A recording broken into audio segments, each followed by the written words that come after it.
Oh man, oh man. Right, but Chocolate Thunder's on time, right? I'm here. My fault, What's the guys. day? Chocolate Thunder's always on time. I'll be here for about an hour and a half, give or take. Fellas. What's up? You can hear us? Yeah, I can hear y'all. Oh, okay. All right, okay. Let's see.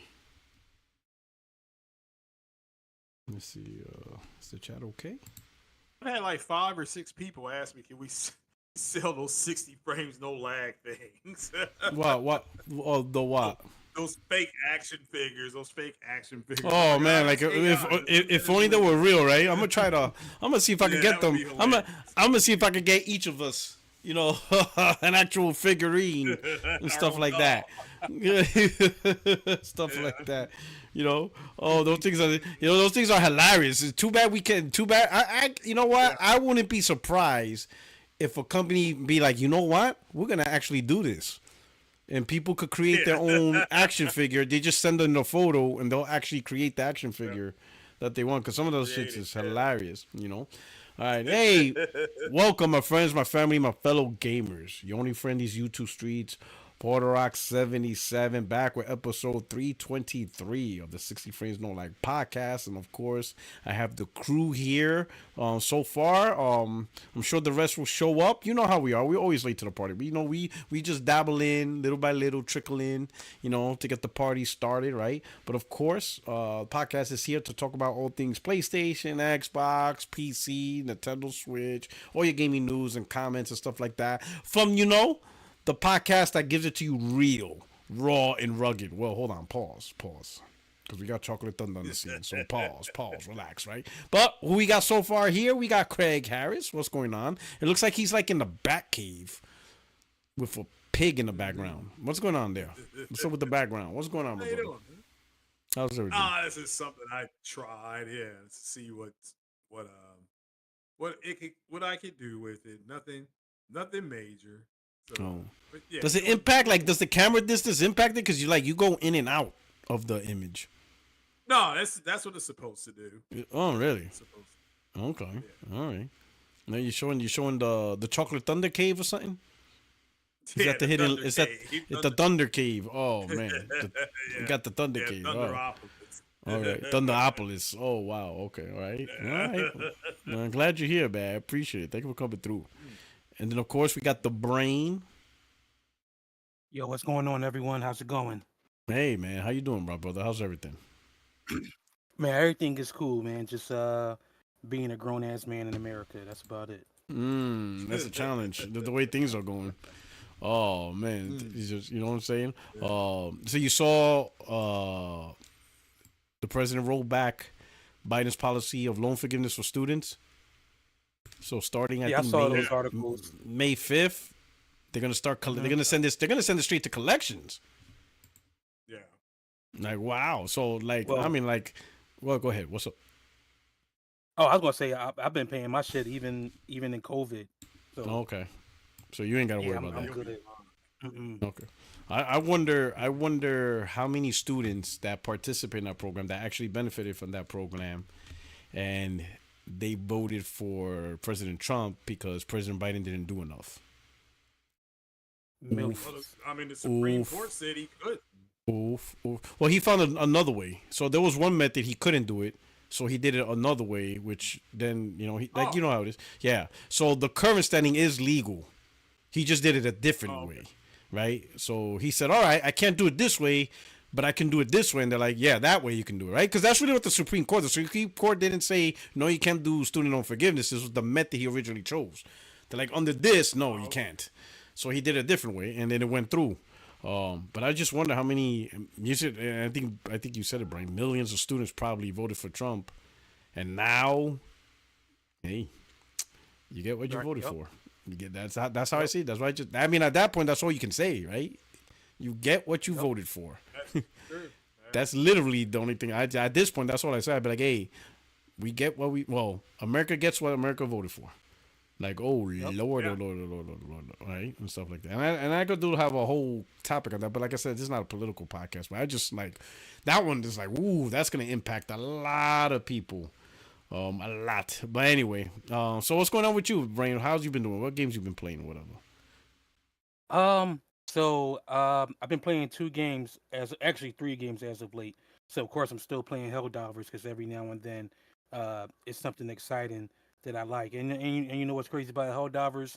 I know the bugs are the main enemies, but I do not like fighting against the Terminids. I hate fighting Mm, those damn I bastards heard they're because I tough. think the way that yeah, it's not that they're tough. They they're cheap. Like what's the ones that really bother me the most? Because I think they're so damn cheap. It's the ones that turn invisible and you don't and by the time you notice them, they're too late. I forget the name of those specific bugs. The name is escaping me right now, but I fucking hate them. Excuse my language. Um, I actually used to struggle against the automatons, but having the right weapon setup, they're actually fun to play against, and even the Illuminate, they're somewhat fun to play against. But I think the biggest thing with Helldivers is actually playing with. I don't I don't mind playing with people that I meet online, but just making sure that A, they're good, and then two, some people can be assholes and just kick me out of the game for whatever reason. It's like, all right, Mm. cool. So that's one game I've been playing. The second main game that I've been playing a lot is a JRPG by the name of Saga Frontier 2. That was one of my most favorite games back on the original PlayStation, and it was Mm. challenging. It was a really challenging game.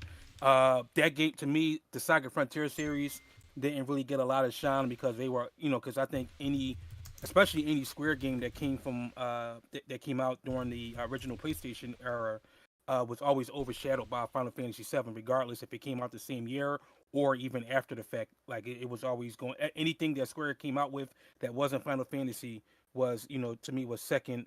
Guys was considered second tier, but that's actually one of my favorite games of all time. So when they remastered that last month, I was like, I bought that right away, and they only charged $30. I said, "Yep, I'll get that."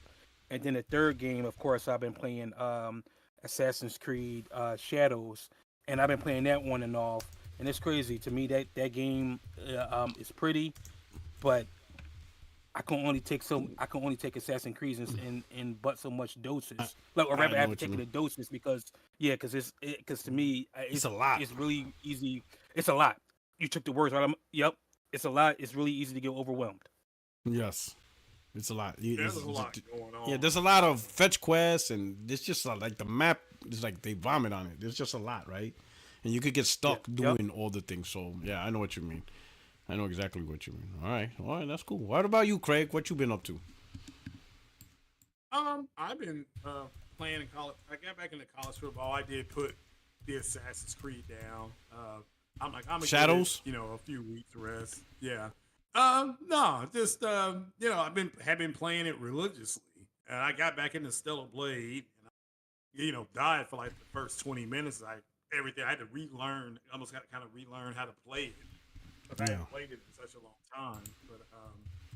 But yeah, it is yeah, that's what I've been playing. No, I've not jumped on Hellblade in a while because of the it's hard to get people to play with, you Mm, know, really? and get and have a constant be playing, constantly be playing it. So yeah, it's a hot. It's a that's what I've been doing. That's what that's the game that I've been doing. Oh, and also watching watching The Last of Us. Finish watching Daredevil. Andor starts here in about another 15-20 minutes. So yeah, so looking forward to that. But that's I've been me in a nutshell. Okay. So, All right. Well, good to hear that. All right, good to hear that. All right, hey, so we're gonna probably get into the topics. Hopefully rest of the crew will be coming through on board. But I want to say to everybody watching live, thank you so much for rocking out. If you could hit the like button, and share this out. It would be truly appreciative. And of course, there's membership opportunities for those that are interested in that to support the channel. Either way, ultimately, I appreciate that you guys are here. So we're gonna start off with the shadow drop of Elder Scrolls Oblivion Remastered, right? Detective Seeds did call this out about 2-3 weeks ago. He said that, in the backend servers, Oblivion Remaster is in the backend servers, ready to launch, and he predicted that it's going to be a stealth drop around April timeframe and stuff. Of course, he received some backlash, or you're fake, whatever. But no, he was right on point. Yesterday, Bethesda made the official announcement for they did the thing saying they're gonna announce. And most people thought it's going to be like the reveal trailer. But it ended up being not just a reveal, it's the actual release. It was a shadow drop, right? So, Craig, what do you think about that? What do you think about, number one, Oblivion getting a remaster, and then number two, how Microsoft Bethesda executed it, where it was a shadow drop? Like, you could say some games get shadow drop, like Hi-Fi Rush or whatever, but like a remaster of an Elder Scroll game getting shadow dropped. What are your thoughts on both? Well, I love the game. Oblivion is my first Western RPG that I just fell in love with. Over 100 and I want to say 160, 180 hours in it. It's the way they handled it was fine. It did leak. Shout out to Detective Seeds. It's PS5 Pro enhanced. I don't know what the enhancements are. I haven't seen a breakdown of it yet. But the game was always a good looking game. Even I played it on the 360, and I love the follow up, which was Skyrim. But yeah, it's I've said to people before, if you haven't played Western RPGs, this is Bethesda at its best. The storytelling, the voice acting. I think it's got Sir Patrick Stewart in it. I don't know if they've changed any of that. I'll just simply say it. I said this on my own podcast a few weeks ago. If you play Oblivion, the king is going to give you a letter to take to this place called Wayne Priory. Don't take it, because if you take that, it activates the end of the game. A lot of people don't know that about this game. It will activate the end of your game. So just don't take it. Go join one of the guilds. I mean, you can join the Thieves Guild. That's kind of like being Robin Hood. You can join the Death Cult. It's called the Black Hand. You can join them. They're a bunch of assassins. You can join the Fighters Guild. I mean, it has a bunch of things you can do within the game before you even start your main quest. And this is after you create your character. You got it used to be like a 30 point character creator, and it's still considered one of the best ever made.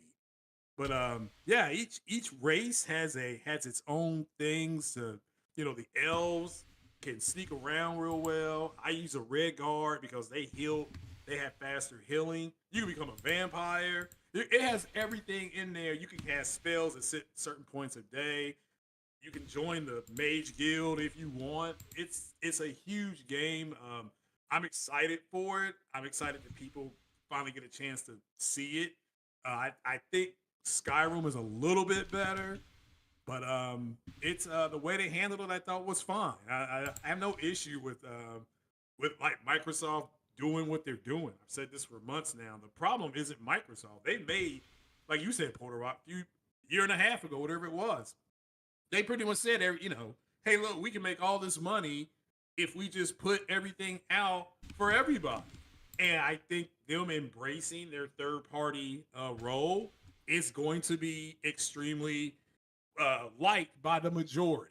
Now, there's going to be the fanboys that are not going to like it. And we know who they are. But if you're going to tell me this week we're getting Days Gone, you're getting that Expedition 33, you got this game today, and you got more stuff coming. We still got Death Stranding coming, Ghost of Yotei coming, Grand Theft Auto coming.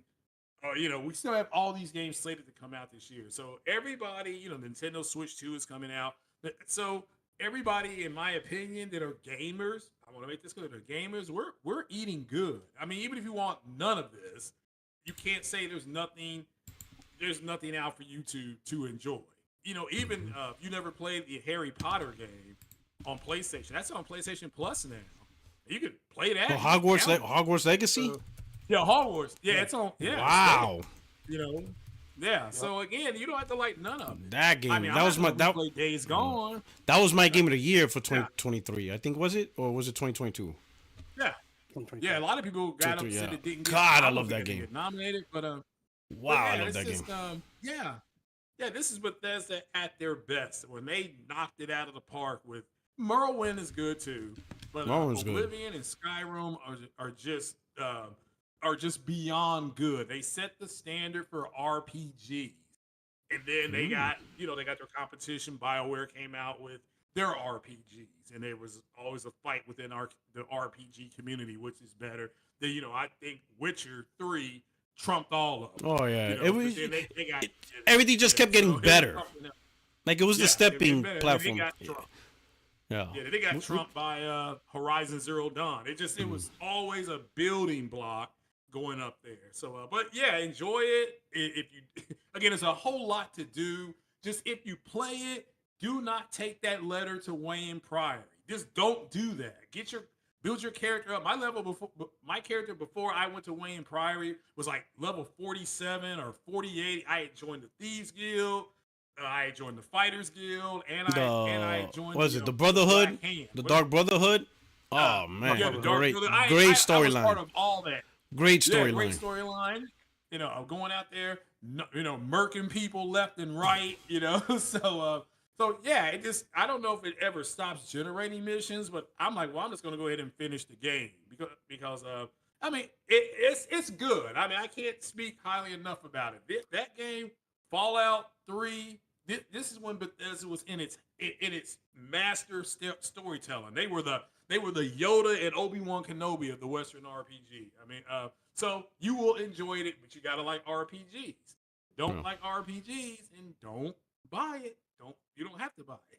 Okay, that's what I got to say about it. But yeah, I'm very excited about it. Nice. And it's only $50 too, so that's pretty good. Kidding.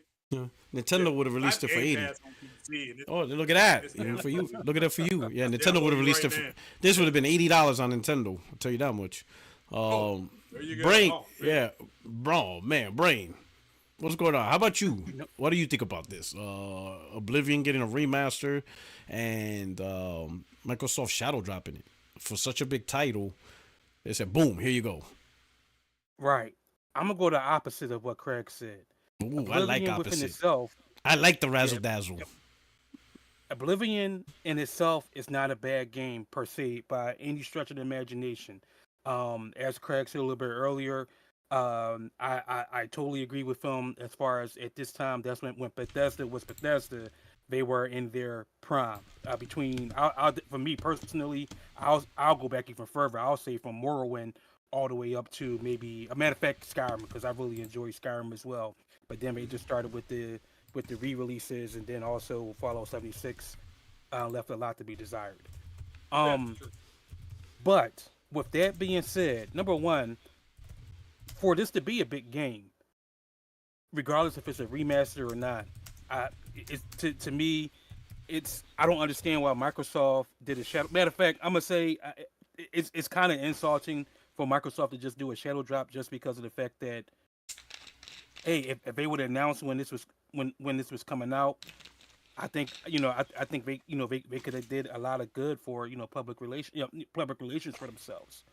But my biggest one of the biggest criticisms I have about this with Bethesda is that I don't know how many people was really asking about this, so I'm gonna speak. I may be in the minority about this, but who was asking for this? I mean, last time I checked, we were still waiting on Elder Scrolls 6, not 4. I don't want, don't get me wrong. Oblivion is a good game, but I really don't want to play a game.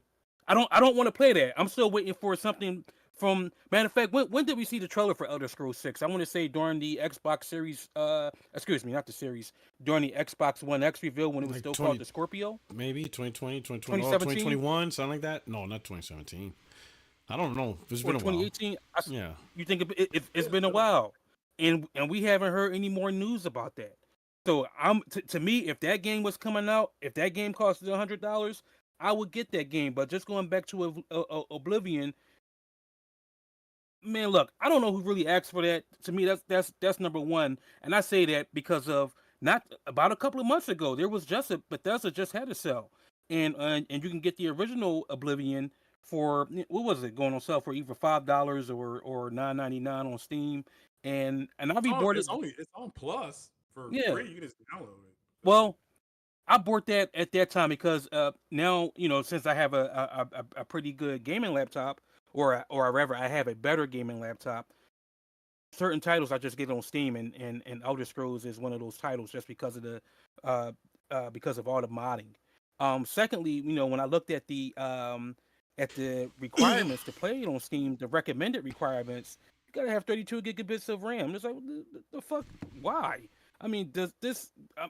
I understand it uses Unreal Engine 5. I also understand that that is it may have bugs. I don't know, but I'm gonna wait for this game to go on sale for me to buy it because to me it's sort of a hard buy for me to spend $50 on something I just spent about $9 or whatever how much I spent about a couple of months ago. Matter of fact, it was during the New Year. That's when I bought it when Bethesda had to sell, and to me, shadow dropping and not saying something, and then coming up with a remaster of the same game.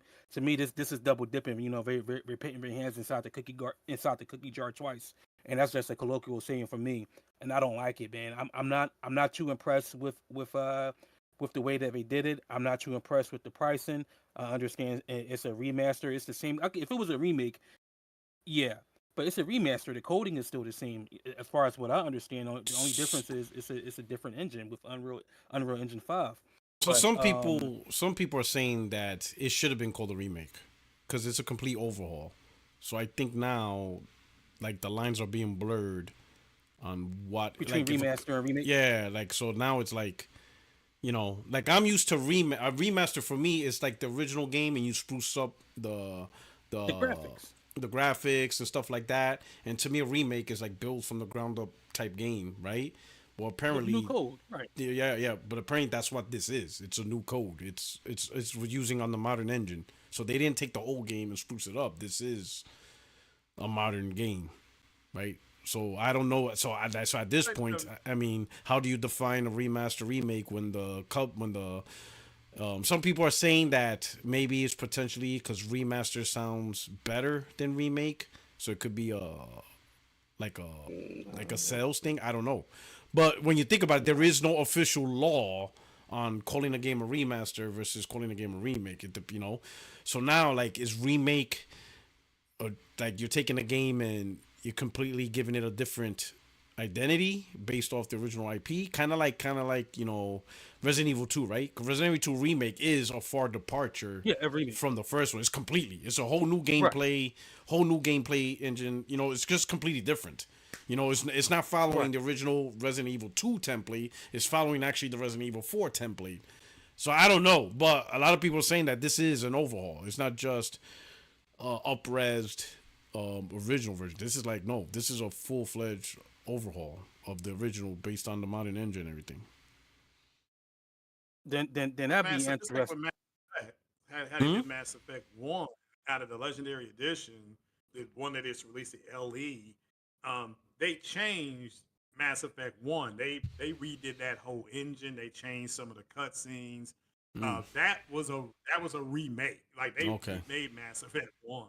Okay. Mass Effect 2 and 3, they just simply gave it a kind of a new color paint. But Mass Effect 1 is the game that got the biggest jump because it plays like Mass Effect 2 and 3 now, whereas before it was on its own separate like in-house engine BioWare had.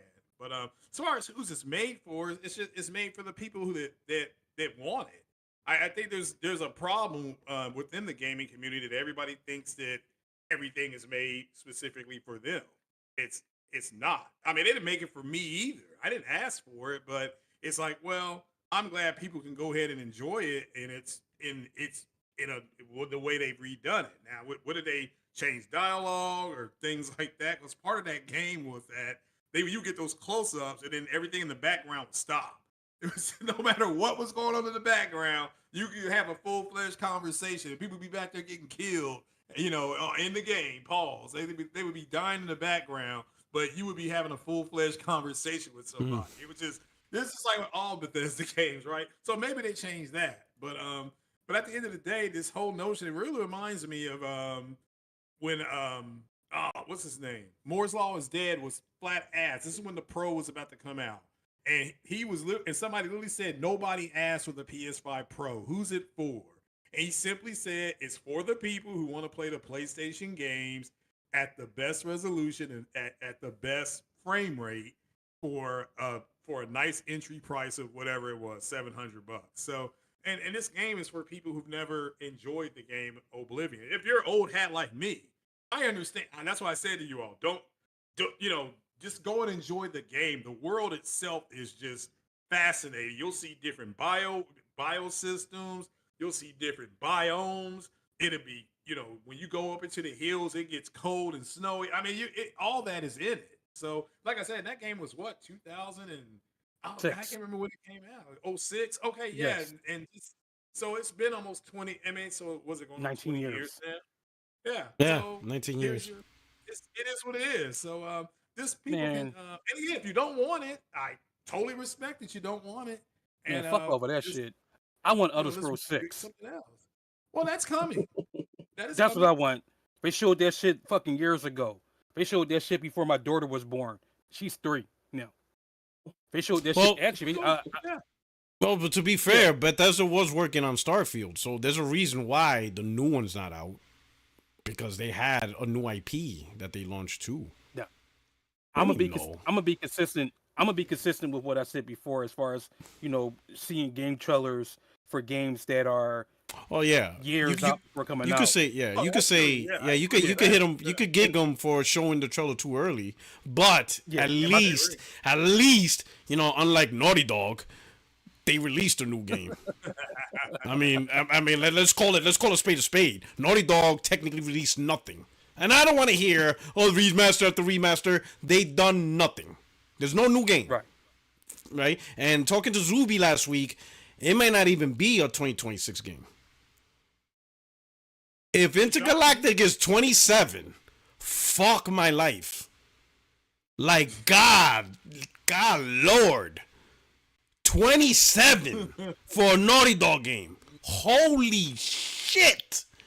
Yeah, but hey, we just have to play by ear, but at least Starfield, they could say, hey, we released. I mean, hell, technically, we're gonna talk to specifically to just that developer. They at least pushed out a AAA new game and a new IP, which was a new IP. Whether people's opinion about whether it's good or not, at least you seen something from them, right? They released a new game. And now, eventually whenever Elder Scrolls is whatever, right? But now as far as like Oblivion, who asked for it so far, like you have a lot of like at least Steam numbers. Steam numbers is easier because they showed their stuff and that alive. Given that it's a stealth drop, them dudes already at over 100K concurrent players, which means, and I'll be honest, I have no doubt there's gonna be a lot of PlayStation gamers buying this game right now. I have no doubt. Yeah, it wouldn't shock me. Yeah, in the next week or two. I have no doubt. You have a smorgasbord to play. If you don't want to play this and you want to play, because there's a lot of people that I heard say, I'm not going to buy this. I am going to buy Days Gone. Okay, that's fine. I've heard people say that they're going to buy, is it Expedition 33. Ain't no 69. They ain't going to goddamn call no game 69. He wants Expedition Booty Hole. Hey, that shit ain't happening, bro. Well, I understand, but the Chocolate Thunder edition. Universe that was 169. Goddamn, Craig wants Expedition Booty Hole, the Chocolate Thunder edition. What's wrong with you? Yeah, the DLC. But my point is that there's a whole lot for people. And guess what? You don't have to play anything. You can download the Hogwarts game. You can play RoboCop if you want to. And Pro. It's just, I'm just happy that we got a whole lot on the plate. But dev cycles are going to be longer. I do agree that they shouldn't. I've said before, I wouldn't show you all shit. I would just kind of do what Bethesda did. A little leak could come out. Like I want to know about the Rise of Hydra, the Captain America game. Right? Was it 1943? Rise of Hydra. Yeah, I've not heard anything on that for almost 2 years. It seems like so. But if I'm fine with it as long as they make a good game. Take TYT, take your time. I have no issue with it. So yeah, I just for me personally, I understand that. I've Mhm. accepted it, and it's kind of like, well, there's a group of people who do not that's irritating for them, and that's cool too. That's cool too. So it is All each right. to his own. Okay. Let me hit up the super chats, Oh, and I'll move this okay. over to extreme. Unless you got something else, brain. Nah, I don't. You sure? My man Yeah, said, I'm "Who sure. asked Yeah. for this bullshit?" Oh shit! No, no, Extreme. Who I'm asked not for this calling it bullshit. bullshit? Nah. Like, better give me my I like the goddamn. game. I want my goddamn new shit. That's what I want. Yes. Yeah. I want my new shit. I don't want this shit. All right. Gordo P23 with the $5 super chat says, I saw your Twitter post about GameStop trading, so I traded my old PS5 and Series X and got a Pro basically for free. Thanks for the info. No doubt. And I'm telling you, it is amazing. The Pro is amazing. Enjoy it. Definitely a huge upgrade over those two base platforms and stuff like that. So I'm glad you got it, man. Enjoy that stuff, right? And you're getting this PS5 Pro Enhance, and Microsoft is loving the Pro Enhance. Oh, they all about it. Oh, they're all about it, right? Bulwark Country with the Bulwark Country with this $2 super says Bethesda yet to release a game I enjoy. B tier PC. And I think that's pretty much it. Like you either like Bethesda or you don't. That's pretty much what it comes down to it. And if you don't like any of these games, you're probably never gonna like any of the games, at least from the RPG side, right? Right. But if you don't really like any of their stuff, that's not gonna change because they stick to the same formula. They're pretty much set in their ways and stuff like that across the board. All right. Extreme. My brother from down under. Winter is coming in July. Winter is coming. There we go. Absolute. That is so diabolical. That is the most that God hates you, because how he gives you winter in Listen, July, that is diabolical. listen. That's the right time to have it. Diabolical. Yeah, but right That's now the you right probably time. say, but right now Middle you of the be year. like, right now you be like, well, at least I'm not in America. That's probably what you would say right There now. is that. There is that. There is This that. guy. Are we done with the thoughts and prayers yet? Because I have more jokes. No. I have more jokes. Pregnant pause. You gotta give it a pregnant pause. Was that another one? Was that another one this morning? You know? I don't know. I think at this point, I think they stopped. I think now, I think it's like. They stop counting? Oh man, Or they yeah. stop never Ouch. ending? All right, hey, about Oblivion. About Oblivion, huh? Let's we talk. talking about that? Hey, yeah. So just to recap real quick, Detective Seeds did say, Oblivion Remaster was in the back ends of the servers, so it's going to be stealth drop. He caught some heat to that, so ultimately ended up true. Bethesda yesterday said, hey, we're going to show Oblivion. People thought it was just going to be a gameplay reveal, but it ended up being the reveal and a stealth drop. So, one, what are your thoughts about an Oblivion Remaster? And two, how Microsoft just decided to take this big IP and just stealth drop it? Like everybody, boom, hey, no warning. Sure. Bow. Other than Detective Seeds, no warning. Bow. Yeah. What do you think about that? Hey, listen, I have no opinion on Detective Seeds. I don't trust insiders, but he seems to be one of the least untrustworthy ones. So there we go. Those are my props. That's as far as you're gonna go. Seriously, no offense. That's as far as you're gonna go. No offense. I don't care. The second thing is that about the kind of the reveal and the remaster itself. First of all, like you were alluding to, this is straddling the line between a remaster and a remake. You can see it in the graphical upgrade. It is a substantial leap in performance. It's not just a higher resolution like some fucking Switch 2 edition version of the game. What the fuck Nintendo's doing for $80 $80 for. That is incredibly insane. So listen, Nintendo fans, this is how it's supposed to be done. This is how it's supposed to be done, especially when you charge more than full price for your title. One more question. There's just something about that. Let me ask the chat a question. Hey, chat, please verify. This also includes all the DLC, right? Like the complete. It does. Complete. It does. Yeah. So look at that for $50. For $50. Complete. 100%. So yeah, no, absolutely. They did a fantastic job. The guys are. When it was revealed that it was the French studio that did it, I think Virtuous, I was like, oh, then they're gonna do a good job because I don't trust Bethesda. But the fact that they went out and they partnered But with you somebody trust the else that was French? gonna do it right, I mean, we when it comes to me, no. But when it comes to them, when it comes you to know, when what they like, it comes to yes, human rights, no. yes, when it comes to yeah, games, no, yes. And yeah, no, croissants, you they know. got that. When it comes to art, they're good. They're good at art. They're They're very good good at at art art. You know, they have and a museum croissants. They're dedicated good to at it. croissants You and know, coffee. exactly. Those are Everything else is culinary arts. I'm telling you, arts they're great oh at. You arts. Oh know, yeah, technically you're right. there you That's go. still art. There you That's go. still There art. you go. Yeah. Yeah. So yeah, no, I was like, yeah, they went out and they found somebody that was going to do right, and it seems that they have, I think that anybody who heard the idea of a Oblivion remaster would not have imagined that it would look graphically as good as this one did. It's not perfect. The fact that they still use like the old style animation, I think is a real shame. I kind of wish like you guys were already so close to a remake, in which case, can we talk a little bit Mhm. about why Microsoft just never fully like just goes in? Mhm. Because I'm like, these guys did such a phenomenal job. You're Phil Spencer, you look at the product and you're like, wow, graphically, this shit looks like The Witcher 3, you know? Mhm. But then when you look at the gameplay, the animations, the combat, the performances, the lip sync, everything there reminds you of like 2002. So you're just like, man, if I give these guys like 50 million more dollars, we can make this a remake. But they don't do it. And I was like, damn, this would have been the time to do it. This would have been the time to go, nah, go full blown remake. Recapture performances, even if you have to use new actors or whatever. Or even if you have to use the same actors, but then just use the motion capture in order to make it better. Like, I was just like, these people seem like they would have deserved the extra money to take an extra year and literally redo everything, especially the cutscenes and everything like that. I don't know. Maybe next project, they should definitely go all the way through. But I thought like, wow, the animations, the combat systems, the gameplay, it really holds it back.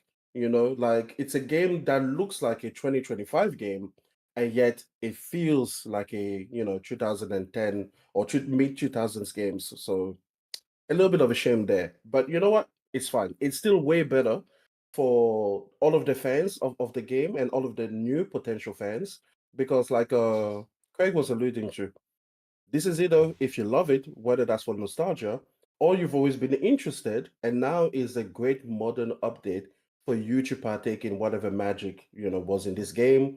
So you guys know me. I will always Support champion remasters and remakes. remakes. But what I think is that they should remake this remaster. Like just Oh start the new my remake. god. Bring Oh in the man. new bring Here in we the go. new gameplay You're gonna get systems, brain. You're man. gonna New get brain a heart animations, attack. new motion capture. Listen. He's Start my man start Brain is start already on the over. edge with the remaster. In 3 years, No, they've no. announced Hold a on, hold on, remake. hold on. He's gonna No, no, start a no, no, no, war. no, He's gonna no. turn The on his brain, the camera brain, and I and have curse out Bethesda. the brain and I have no issue because it'll be virtuous Yeah. taking care of this, right? Yeah. Bethesda's not doing it, Okay. right?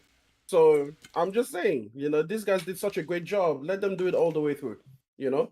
So, All right. anyways, fantastic. Now about the shadow drop, I'm going to say the shadow drop was the best way to do it. Mm. It just gives you something. It just gives you that little air, like you guys could never. It gives you that excitement, like you guys never know, like if we give you a trailer, you never know if you're just gonna like drop it on your asses like immediately. Also, this is a 20-year-old game. I think the shadow drop Yeah. is the best way. What are you going to build hype about? People already know the story. People already know. You want people to be excited, and then you want them to immediately have access to it because it's already a known quantity. When it comes to like these remasters or these remakes of things that are already, in circulation, they've already been in circulation for a long time. I don't think there's any point in having like a 3-month marketing period or anything like that. Give that razzle dazzle, give the spark and the bling of the announcement, and be like, yeah, it's available day one on Game Pass today. Like, go ahead, download it. It's literally part of your subscription. I think it just gives that energy. I think it just gives that, that little impact. It gives impact in a way that Microsoft has been missing. And this is a fan favorite game, right? This isn't just like a little hi-fi rush or whatever that is like, oh yeah, like 2% of people are actually going to like it, even though people pretended that it was just this amazing thing. Let me just put it this way. Oblivion isn't going to shut down Bethesda, and it's not going to shut down Virtuos. Like these people are going to be good because people are actually going to play this one. So yeah, no, I think they did well. You know, so overall, bravo. You love to see it. Like Craig was saying, you have games for everybody this year. There is no excuse for you not to be loving gaming, and this generation is getting better and better and better. So I love it. Love to see it. They should do Skyrim next. Why not? Didn't the game already get remastered? Oh no, you want the remake to the remastered? No, yeah, but I also want Virtuos to handle it Oh, because okay. Bethesda just re-releases shit and They don't really do a proper graphical job. resolution update. Yeah. Yeah, they go the Nintendo Switch route. So get a studio that actually cares about your product to make the remaster or remake. Definitely, with Skyrim, definitely, right? Like Skyrim remake, like from the ground up, with brand new animations and cutscenes and everything. People would eat that shit up. It would sell another they 200 would. Million copies. They would, Yeah, right? They that's a would. good game. Yeah, that's It a real is. good game too. That is. That I would would say be. Yeah. girl That if would. I had to have a choice. But the thing I like about And Oblivion remake, it's one of as long those. as it's not Bethesda, it doesn't impact you. What was that? I'm saying as long as it's not Bethesda making it, like if they give it to this studio again, like Virtuos, they're like, hey, you did a great job with Oblivion. You guys do Skyrim next or Morrowind or any of the other ones. Like, just make them your Bluepoint Studios or something like that. Just keep remaking all of these old Elder Scrolls games, and it doesn't impact you, Judge, because Bethesda's not the ones handling it. Nah, I gotta. He You know doesn't what, trust that. Skyrim? Yeah, I can't verify that. I can't verify. I just can't do it. So Hey, I normally my fault. You go ahead. no, go ahead. Rock. No, go ahead. Go ahead. No, finish the topic because I don't want to detract. Go ahead. No, I was going to say that I usually, if I normally disagree with something, I like M's point of view because he out of everybody he can convince me the most to at least have a second thought about something. But It's on the this accent. subject, It's the accent. specifically yeah, he say That accent adds it, right? He says so eloquently. He sounds like he graduated from the University of Oxford. I'm about to say Oxford. He's but an alumni. He's an alumni from universities down here too. he's an alumni from Cambridge University. I graduated from Cambridge University. From the University of Auckland. Like, man, that sounds hard. but when it comes to Skyrim, as much as I like that game, to your point, Rock, Skyrim. But matter of fact, to both of your points, Skyrim has been re-released ad nauseum. Just as I mean, it's only second to Grand Theft Auto 5 or Grand Theft Auto Online. I would say definitely for me personally, if I had to actually pick a choice, pick, I would say Morrowind, because to me that game, Morrowind. Because that's even further back. Good. That's OG Xbox, early PC. Yeah. That would, Yeah. but I would really want a good remake, like ground up, like Yeah. Yeah. For that one. every bit in code brand new. Yeah. And somebody already said this in the chat, so I won't take credit for this at all. But if they were to remaster any games, I would definitely like to see a lot of remasters from the PS3 and 360 era because there were a lot of games that were Push the boundaries. that were on those systems that should not have been on those systems because those systems didn't have. they were They struggling. were ahead of their time. Yeah. Like, you ever played Oblivion on the PS3? Ooh, No, I wouldn't even do that. ooh, yeah, ooh, yeah, it's rough. That Man, all the game's rough, Bethesda games, man, Yeah. they were rough, especially on New Vegas. Oh man, that was like 15 FPS. That was woof. Yeah. That was That was struggling. bad. Yeah, so that that's game wasn't that, a great game yeah. anyway, but Yeah. people love that game. Well, I enjoyed New Vegas. I thought it was great. Besides the performance, Yeah, a and lot of stuff people like that. really Huh. enjoyed that game. Yeah, Wow. yeah. Yeah. That's it, yeah. So That's what I Phil think. A lot of Spencer remaster. had this. Phil Spencer bought ZeniMax, right? And so all of these games in the pipeline. Yeah. And then the motherfucker thought, yeah, let me go and buy Activision to fuck this all up. Yo, the console war will be heated if this shit was actually exclusive. Oh yeah. Like- oh yeah. Bethesda, they're Why getting do them. you They're get getting so greedy? they're Bethesda getting their was money's enough. worth. I think they're getting their money's worth, right? I don't think they realize what they were doing until the damage was done. You know, you made a deal with the devil. Yo, That's why I that's say crazy. ABK was the literal. You made a deal with the devil. You had no idea the contract you were signing. And once they signed that contract and Microsoft CFOs looked into the books, they were like, wait, hold the fuck up. Hold up. Like this, this ain't gonna work. So we gotta rewrite. We gotta remaster Xbox. Yo. Xbox gotta be remade. We're gonna do one big remake. We're remaking Xbox into this. This is what we're doing because this ain't it. You know. I mean, I think ABK was one of the biggest purchases in the company's history. Like period, across all sectors. $60+ billion is like the biggest thing they did. And out of all the things they did it for gaming. And now they're like, whoa, you know. The stealth drop, I will say this. I like it. You know, and this is gonna lead into another topic, but I like it because in a gen where we're waiting for a lot of games getting announced early, and people are like, when is this coming out? This is coming out. I think it's refreshing just for a company to be like, hey, tomorrow we have an announcement on this game. You're like, oh, cool. Let's see the review. The next day, yeah, you can buy it right now. Like no drama. It's just like you don't even have time to counsel war over this shit. It's just play, right? Now, of course, you know, the one thing I really like about the stealth drop is it takes away from this type of content. That's what I like about the you know, the woke grift and all that stuff. Like, sorry, it takes away from that. Yeah, I love that. Sorry, Vara, but no one gives a fuck. Like, it's like, oh my god, they removed gender. Everybody's still playing it. Can't the whole go woke, go broke. This is just sad content. Like, really, a new game just came out, and you're already making a video. What? Like, girl, just play the game. Just play the game. Worrying about, you know, really. You know, that was the video she wanted like, to make. Yeah, just play the game. Just enjoy the game, dog. It's already out. Everybody's buying it. It's done. It's too late. And I like that. The fact that you took away from any woke, anti-woke content. It's like, now you look stupid. Like, the game is live. People are playing it. And you took the time to complain about that. People are going to be like, really? Like, just fucking pick your type and keep it pushing. Like, play the game, right? So I like that.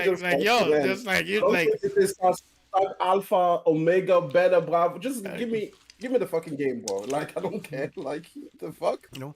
So I do like That's that, you insane. know? And some people wondering why Microsoft did it, right? Because they could have done the whole traditional and get the hype higher.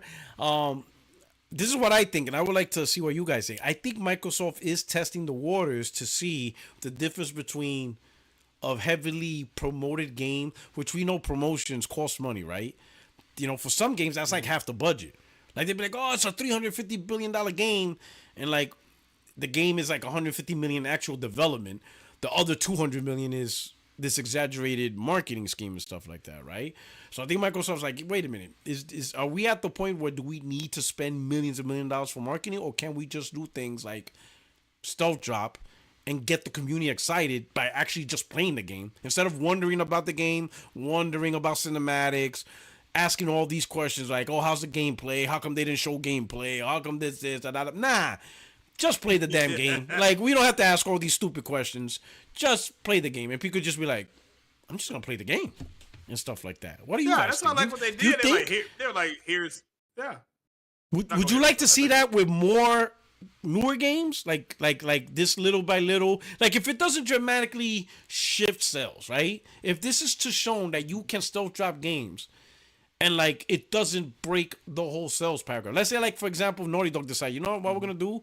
We're gonna try to stealth drop Intergalactic, and then one day Naughty Dog be like, hey, we got a major gameplay reveal for Intergalactic tomorrow 9 p.m. or 9 a.m. All right, everybody's like, it's a reveal. They show the reveal, boom, boom, boom, and Naughty Dog's like, and it's available now. %. I've said before, you know? And this is why I liked what the how impactful would that be? Take-Two said. Take-Two CEO was like, well, Grand Theft Auto 6 marketing will start when we're closer to time to launch. That was it. And I think you're going to start seeing more and more people, more and more developers doing that. That way they don't have to. They can avoid all the bullshit and the backlash. I would love, like I said earlier, I would love to see more about 1943 Captain America. But I'm okay if they want to say we're going to do or what's the name of the other game? Borderlands, Badlands, or Borderlands. Yeah, they literally just said, yeah, we're gonna do a state of play or whatever. We're gonna do a deep dive on it later this year. They said the same thing with Soros.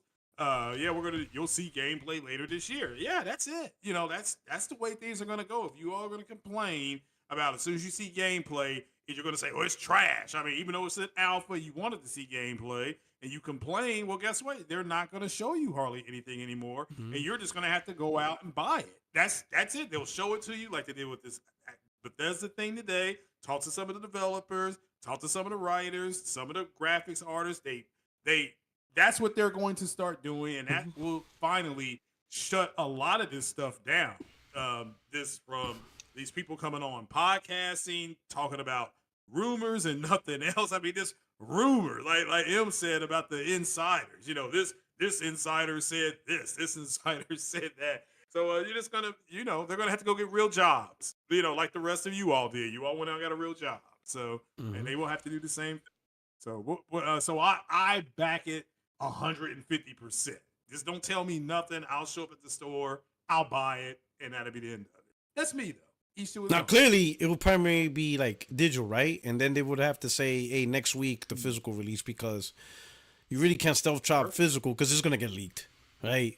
The mom and pop stores already have the physical copies out on the street sold.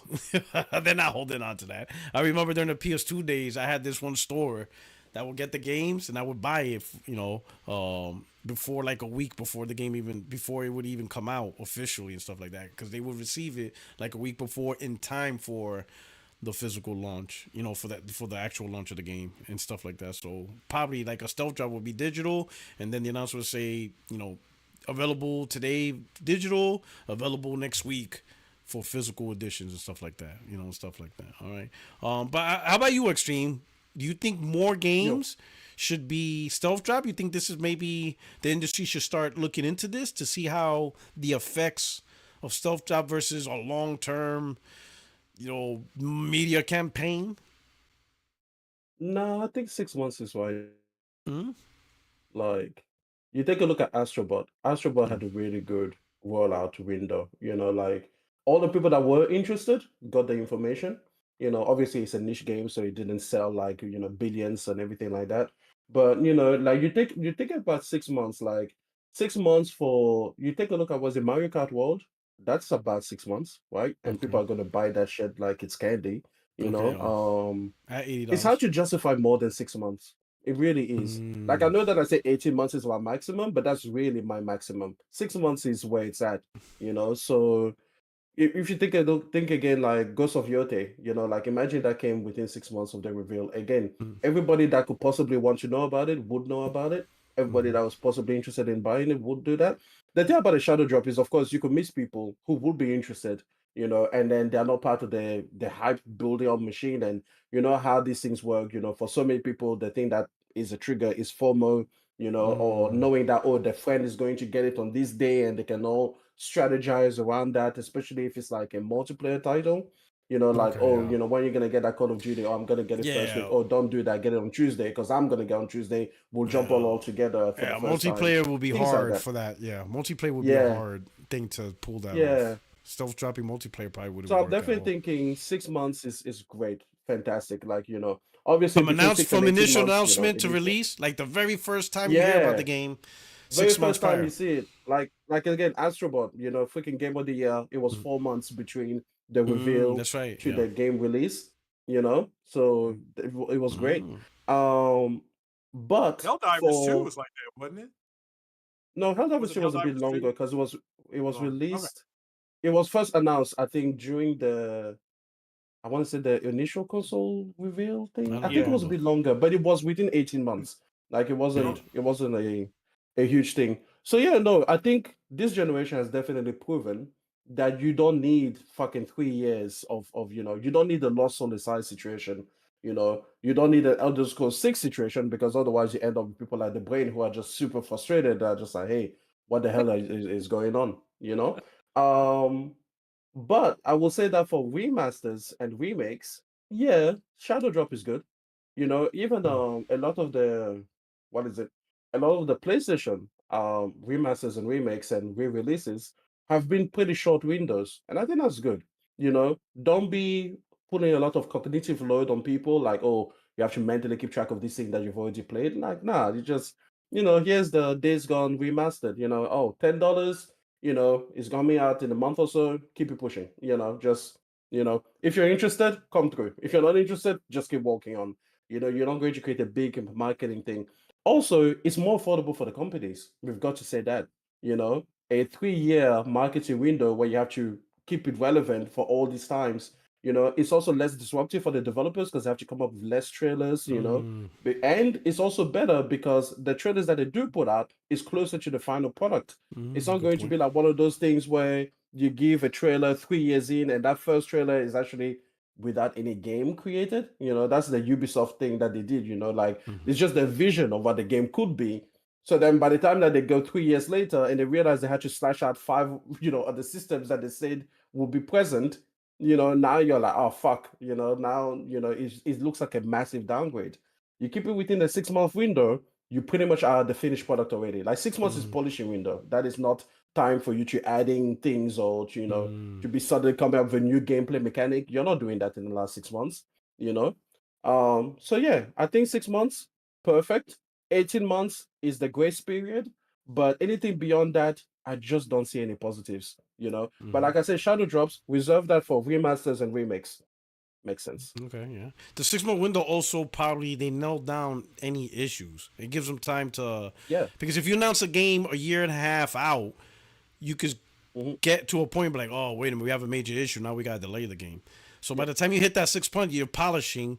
So if you did run into an issue, but you never let the community know, you're not gonna get flagged. You don't have to make an announcement. Oh, we gotta delay the game. You don't gotta do that because you never told the community in the first place. And then because it's more polished, less negativity on the graphics, on the gameplay and stuff like that. Like Final Fantasy got flack on that for showing the game off. That demo that was a really early build and stuff like that. So yeah, I think there's some advantages to 6 months. And what? I'll be honest. I think at the point, I was all about it, but it just seems like this gen, the games are announced so long, whatever. You're right. It's not even worth to know about games too. You're like Wolverine. Oh my God, it was announced in 2021, and now it's 2025. Like, you're right, it did nothing for me knowing that they were making Wolverine in 2021. Right? I rather it would have been better if they just announced Wolverine 6 months before release. I told you. And I think what really did it to me was also the side. Now that I finally got to play it, oh my God, but 8 years, dog. Like, holy shit. Like, this is ridiculous, right? Yeah.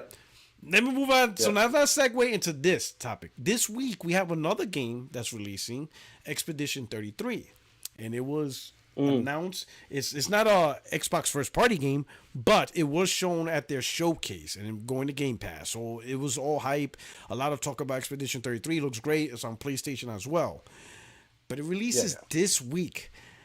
Did the Oblivion announcement kind of screw over Expedition 33? In terms of hype and stuff like that, like did or there? And what I mean by that, are there people like, oh yeah, Expedition 33, yeah, I'm gonna get it this week. Then all of a sudden, bam, Oblivion's here, and people are like, now aside from Game Pass, obviously, but for the people buying stuff, people are like, you know what? I was gonna buy 33. Fuck that, I'm getting Oblivion remastered. Could Oblivion remastered potentially have taken sales away from 33 this week? I'll start with Craig. What do you think? Craig? Oh, I think he got his Diddy oil. All right, we'll go to Brain. Oh man. My man broke out the Diddy oil and he put himself on mute. You know what, guys? I really don't have an opinion on this because of I have not been following Expedition 33. Very well. I like the honest answer. I appreciate that. So I'll go with Extreme. Now, it's sure it's 33 or is it 69?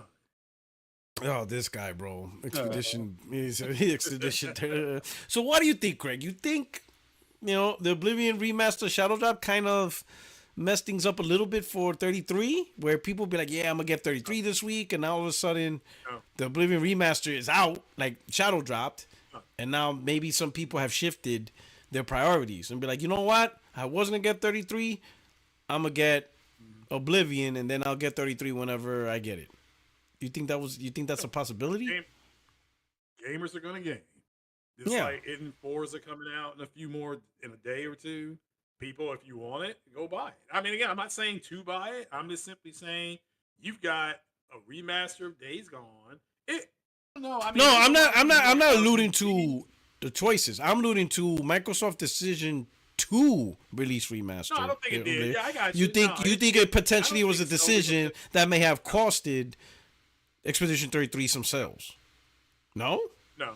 I think really. Expedition 33 will do well. Um, it's two different kind of games. They're both, I think, role playing games, but it's just two different type of audiences. But it, Hmm. I don't think it slow down either one of them.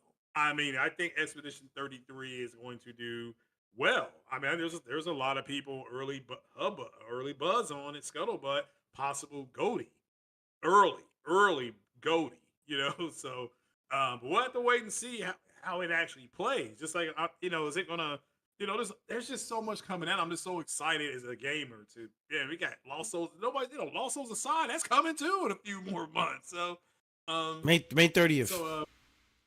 yeah. So, I mean, I believe as of right now, so that's what, 2 months away, or not 2 months, Not about even. a month, It's roughly, about five about weeks, 5 weeks. 5 weeks. Yeah. 5 weeks. Yeah. So just, but no, I I don't waited think 8 years it's going to for this moment. bastardize. Yeah, was it Hmm. called the bastardization of the sales? No, Yeah. I don't think it will. But I could be wrong. But I don't know what Expedition 33 is expected to do Yeah. versus because Oblivion sounds like it's overperforming. That's what it Oh. sounds like. So Okay. we'll have to wait and see. All right. What about you, Extreme? What do you think about that? You think this stock drop I don't know to what degree, but you think there may be some Mm. impact to Expedition 33 sales, given that I mean, look, nobody was planning on this Oblivion coming out the same week as 33. I don't know. Listen, Expedition 33 looks wonderful, Mm-hmm. amazing game. I'm sure it's going to be great. However, I don't know if it had like that cult following moment. I think that it will pop after it comes out and then people start raving about it. I think it will start to snowball way more, afterwards. I don't think that there were people that were just like waiting, kind of like in the lines, like, oh yeah, Expedition 33, Expedition 33. And then, it's like the meme of like the guy walking with his girlfriend and then another hot girl walks Oh, by and then he turns so around it's looking at Oblivion. Oblivion, you know? Yeah, I think Yeah, that's exactly. that's what's you know? happening. Ooh, see the Oblivion remaster. Yeah. Yeah, exactly. So I don't know if people were walking side by side with Expedition 33 that way in big numbers, and then they got distracted. Oh shit, I'm gonna go with that girl. So look, I think that both games are going to be great and successful. Both games will Yeah. be on PC Game Pass and Xbox Game Pass Ultimate. So Mhm. those things are definitely there. So that's again less competition, like less angst. A person that's like, hey, you know what? I did want to spend my $50 on, you know, what is it, Oblivion, because I want to play that on Steam, right? That's like a super PC, it's Oh like PC yeah. royalty. Oh They're yeah. definitely gonna play that one on Steam. Well, it's on PC Game Pass, Still playing for that. Expedition 33. You can just go and you can just dip in there for like 10 or 12 bucks, and you can play the game, kind of like enough to satisfy you. So no, I think I don't think I think that there is enough divergence. Also, they are not the same kind of thing. One is a turn by turn thing, so some people were already not going to fuck with that because at the end of the day, as what is it? As stylish as it is, it's like a Western Persona 5 because like super stylish turn by turn game. It is still turn by turn. And there are some people that refuse to give turn by turn a go, regardless of what you do. Like you're just like, I don't do this. I don't do XCOM, I don't do Persona 5, I don't do Sea of Stars, I won't do Expedition 33 because they just get stuck at this is turn by turn. So listen, I think at the end of the day, there's enough space in the gaming community for both of these games to release in the same week. and be phenomenal and do really, really well. Also, I think Expedition 33 is going to kill on PlayStation. I do. I think PlayStation fans are going to give them the money that they want. Interesting. As it, Okay. as it should. As it should. Here we go. Oh man. Here you go. We got the What's up, my antagonizer in brothers? chief. What's going on, my brother? going on? You know, he was out there What's playing going Indie. on, man? He's playing the best console version of Indiana Jones, streaming it live. Yes, sir. You know what I'm saying? Yes, sir. So the goose The step. highest of pixels. Yeah, you know. You know, highest man, of got pixels. dual sense, got all the good stuff, the ray tracing, all Yeah, that the ray 60 tracing. frames. Oh man, Mhm. what's going on, man? What's going on, my brother? How's everything with you? Everything's doing good, man. Everything's doing good. Sorry, I'm late, man. Had to just talk to my brother and stuff. We was just talking Okay. about the good old days and stuff like Okay. that. And then I was listening. I was like, "Hey, man, let me hurry up and jump on the podcast. I'll talk to you later." But All right. yeah, I'm here, All right. man. Cool, my brother. All right. Hey, so let me just catch you up. Let me ask you this question, right? So, you know, Okay. the best console version, you know, Oblivion dropped on PS5 Pro, right? It's a remaster, right? Mm-hmm. You know, Yeah. Detective Seeds. You know, he Mm-hmm. leaked saying, "Hey, this is happening, and it's gonna be Shadow Drop," and it ended up happening. What do you think Mm-hmm. about this remaster, right? You know, Oblivion Remaster, and what do you think about it being Shadow Dropped for being such a big title? I mean, it's good. I like that it was shadow dropped. I think that's always good. But I don't think the effect is going to hit like what was the Xbox game, the Hi-Fi Rush, Mm. right? I think that was shadow dropped out of nowhere, and that was a good game. Oblivion is going to be a good game, but from what I hear, you know, they just did graphical fidelity work, but it's still the janky animations, the janky Really? gameplay from the 360. Yeah, they didn't do any gameplay work. So it's not a remember, it's not a remake, it's a remaster. So they didn't go up and beyond like the Naughty Dogs, right? And so that's a whole different thing. A remake is when they just take everything from the core and build it back up. When it's a remaster, it's really like higher resolution, higher fidelity, um, texture packs, some graphical work, some shading and stuff like that. But the gameplay is kind of it is what it is. They really don't touch animations. They don't go and do voiceovers back over like Naughty Dog did, or Days Gone or something like that. So, but for those that love the game, if you like that gameplay, then go give it a try. It's 45, 40 bucks, 50 bucks. Give it a try. They moved it to Unreal Engine 5, so I'm pretty sure it looks extremely good. But I think I'm gonna save that 40, 50 bucks and spend it on the Expedition 33. Yeah, a lot of people are gonna do that. Hey, Paul, And, I just and put and that's something. because Oh, it's a yeah. ground up for next generation, with next generation gameplay and not, yeah, but when it comes to Bethesda, they have the jankiest of the jankiest animations and not graphics, but animations and gameplay. And people will say, like they always say, "Oh, but that's part of the charm. That's all Bethesda games." And I'm of a different mindset. Just because that's how you've done things previously, what's keeping you from making the animations and making the gameplay, catching it up to modern times? Right? Why do we have loading screens in games in 2025, 2024? Remember Starfield? Why do we have to accept that? That's not part of the Well, charm. We have next generation uh, systems to get rid of loading screens. so so I'm reading an article. Let me put the article for Uh-huh. Oblivion because I'm interested on what they did. Right. I Yeah. didn't get to And see and I, the. again, just a disclaimer, I got my news from the tech guy, D Batch. He bought it. Here we He go. benchmarked it or whatever. So I'm Here we just go. giving you. But anyway, it says right here, Oblivion remaster, everything new and all changes compared to the original Oblivion. All the differences in the Mhm. Oblivion remake. Looking for a list, everything new and all changes in Oblivion remastered. In this Oblivion remaster Mhm. guide, we're going to document all the adjustments that developer Virtuos has made to the classic RPG ranging from graphical overhauls to gameplay reworks. We'll be updating this guide as often as we can based on our own progress through Oblivion Remaster. Be sure to check. So they talk about graphics, gameplay, character progression, audio, user interface. All right. I want to see gameplay. I want to see what changes they make. Okay, so gameplay. It says these are all the gameplay related changes in Oblivion Remastered. Completely new movement animations, whether walking, running, jumping, sneaking, or swimming. Much improved third-person camera centered over the shoulder. Man. Much improved third-person controls. The player character now moves independent of your camera's direction. You can now sprint by clicking L3. New combat animations for swinging weapons, blocking, and shooting your bow. New on-hit animations to give combat more impact as enemies react to your blows. Improved aiming with bows. Enemy movement speed seems to have been reduced to give combat a more weighted feel. The compass now shows the difference to your current objective marker. There is now an auto-aim toggle in the options menu. So it looks like there's a lot of animation and gameplay changes to it. So hold on, Porter Rock.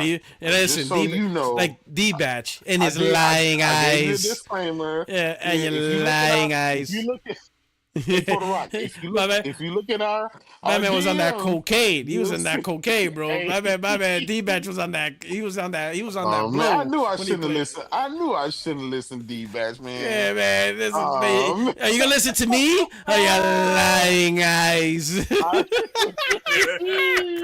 Yo, my man was on that blue. 2 years to pay off a $20 bet. That's what you get, man. You be like, man. But graphic wise, let's talk about that. It says these are all the graphical changes in Oblivion Remastered. A total graphical overhaul built on Unreal Engine 5.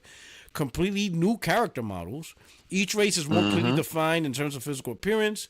New enemy models, new environmental assets, both out in the open world and in dungeons, new equipment models based on the old design, a new dynamic lighting system, new and much improved weather effects like rain and snow, new spell and magic animations, completely new load screen art. I don't know, man. This sounds, you know, it sounds like they put in some work. Listen, I don't want y'all to think I'm out here fraud now. Like Craig M. For the Rock, listen, don't share this because you know what happens in the DM stay in the DM. But if y'all look at our 60 frame no lag DM, you'll see I wasn't lying. That's D-Batch. He said it. He's like, oh man, D-Batch is lying. God damn, D-Batch, what are we doing here? Man, is that he played on he played on the 5090? That's what happened. Yeah. So he played on the 5090. Oh, let's see. Hold on. Let's find D-Batch, what did you do, man? We're gonna put this on the screen. This is, oh man, you know we're releasing the files on this show. You know, we're releasing the Epstein files. We're gonna release the Epstein files. Oh man. It says, brah, feel so off of the plate. I hate the non-gameplay feel, just fucking floating. Was recording to do a video. I said, fuck this shit. Looks okay, but the gameplay is ass. So dated. Give me real combat. Why can't these type of games have real gameplay combat? Yeah, that's one reason need a remake gameplay. Oh man. Shit. Oh damn, D-Batch. The Epstein files.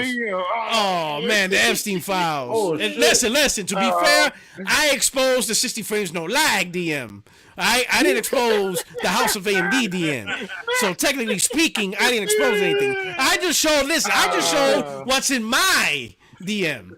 60 frames no lag is our DM. So I have the right to show that DM. Okay? Oh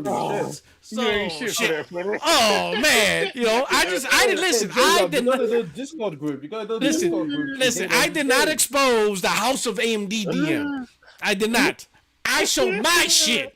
This is my house. I'm just showing shit in my house. I could show my house. Oh man, D-Batch. Shout out to D-Batch. Man, I gotta get him on the live. I gotta get him on live. I'm gonna see if I can get him on live this week. He gotta answer up to this. I think he played on his 5090 with DLSS turned off. Oh man. Hey, I just wanted y'all to know it wouldn't be fraud out here. Now I had a credible source. Of course, my source looking spooky right about now, but you know what I'm saying? I wasn't making it up. I wouldn't lie on the game. Yo, you know what I'm saying? J-Dub got the receipt. He's like, listen, bro, this is what I've been told. Yeah, I don't want y'all to be like, man, J-Dub out here lying, spreading fake news. Oh, No, yo, oh you my know. God, that is so I was funny. okay. So I apologize. My source was inaccurate, and the game has increased the better gameplay and animation. So I Oh mean, man. that's all I can say. Oh man, Apologize. Astro Cyborg not clipping that dog. He's not clipping your apology. Nope, Yeah. nope. That's Uh, it. Oh man, you already know. you better Hey, the lawyer up. console. Hey, You gotta lawyer up. listen, the console war over. The It's over. console war over. Yeah. We don't care. We don't care. Go Eastwood can clip me. It don't matter. You know what I'm saying? Listen, Gas we can won. clip it. It's over. Listen, Tommy Bull said it best right now. Let me segue to the super chat. Tommy Bull #2 said it best. We have to admit, Xbox is a great third-party company. Yes, sir. They are. Yes, sir. Oh, Satya man. Nadella, not the richest, one of the richest men in the world. Oh man, Yeah. that's hilarious. Back to what he's doing.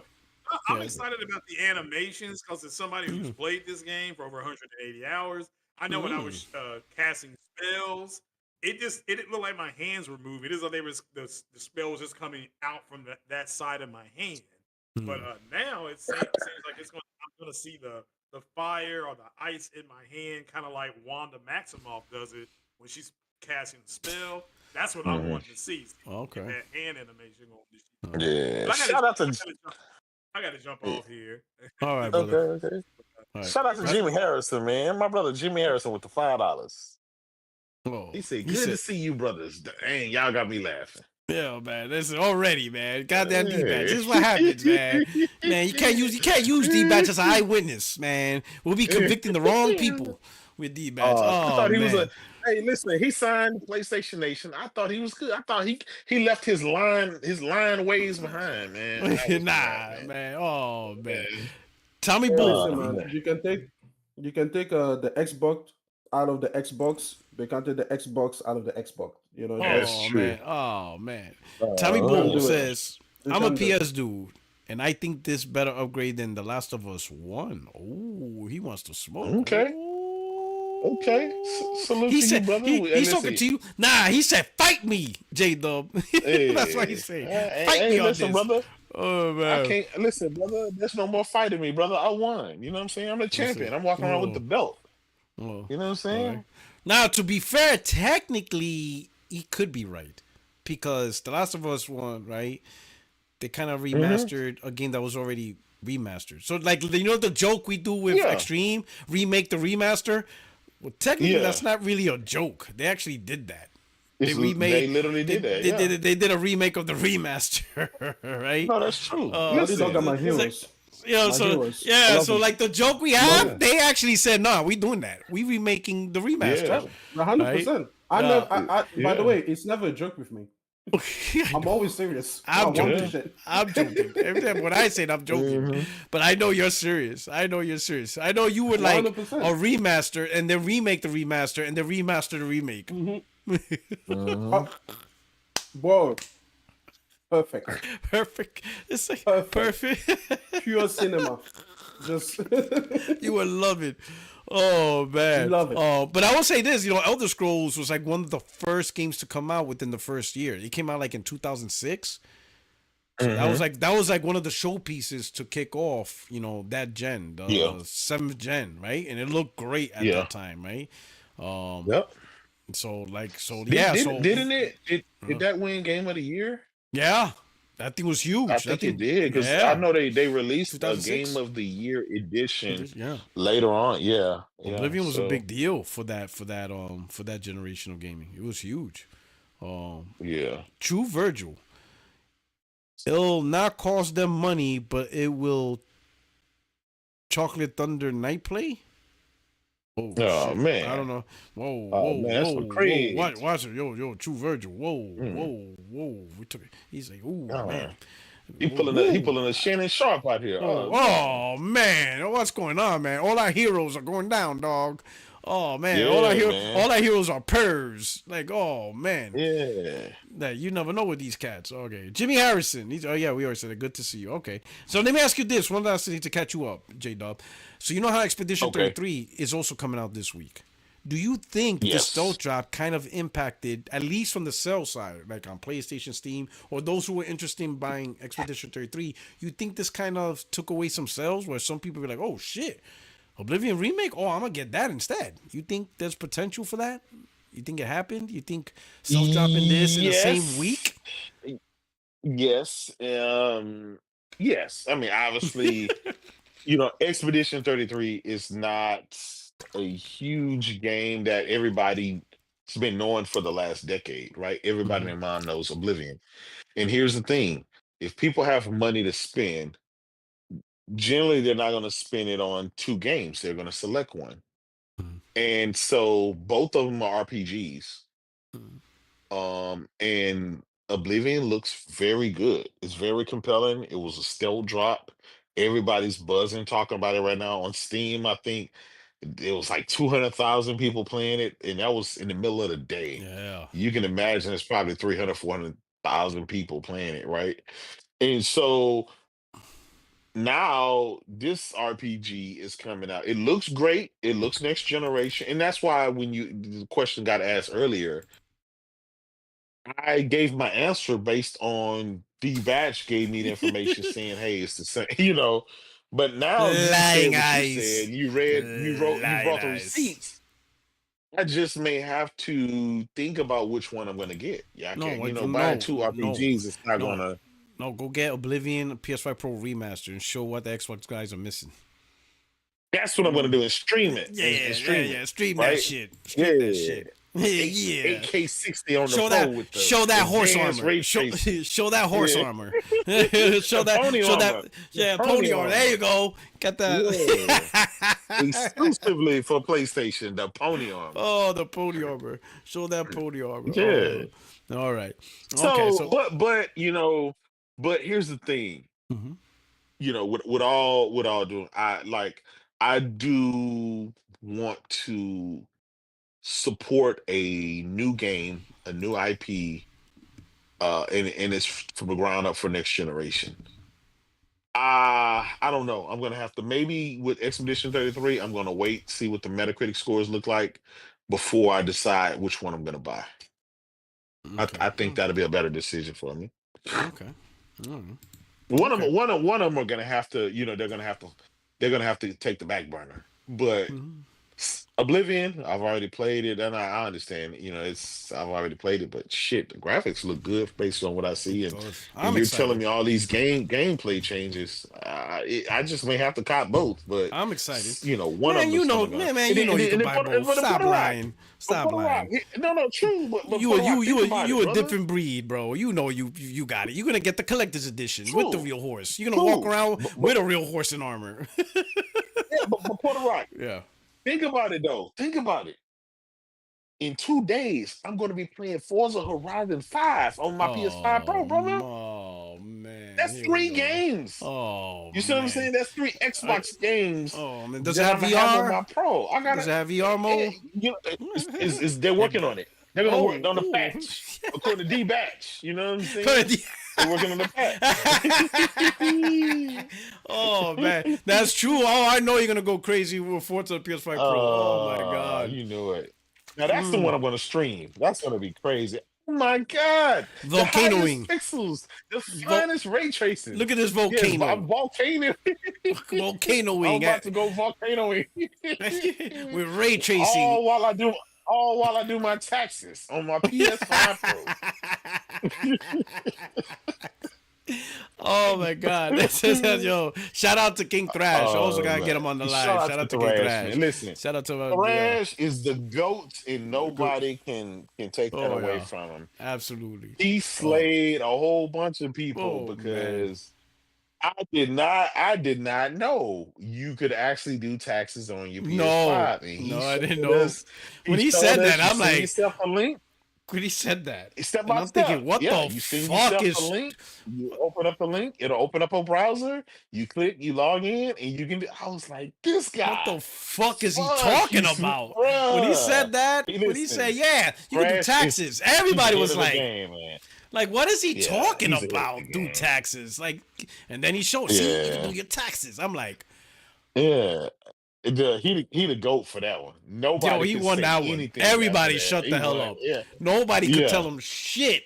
Like Yep. everybody was just Yep. like, "You Yep. got it. He You got the got biggest. it." He got the biggest dub on that one. I ain't That gonna one, lie. yeah, on the tax thing. All right. Let me add a new topic. I know the next topic was a Switch 2, but I want to add a new topic because I saw the conversation brewing, where some people, Okay. especially our boy, post up. He's like, we waited 10 Yeah. years for this to happen, and now they have to share it, right? And what he's talking about is, and Yeah. I've seen a couple of tweets already where people be like, damn, if Microsoft would have held off longer and kept the heart of Xbox being a console, they would now start reaping the rewards, and maybe now would be like the start of, oh wait a minute, Microsoft's been dropping some games, this year little by little, and kind of like with the PS3, like late in the gen when they started really getting the game.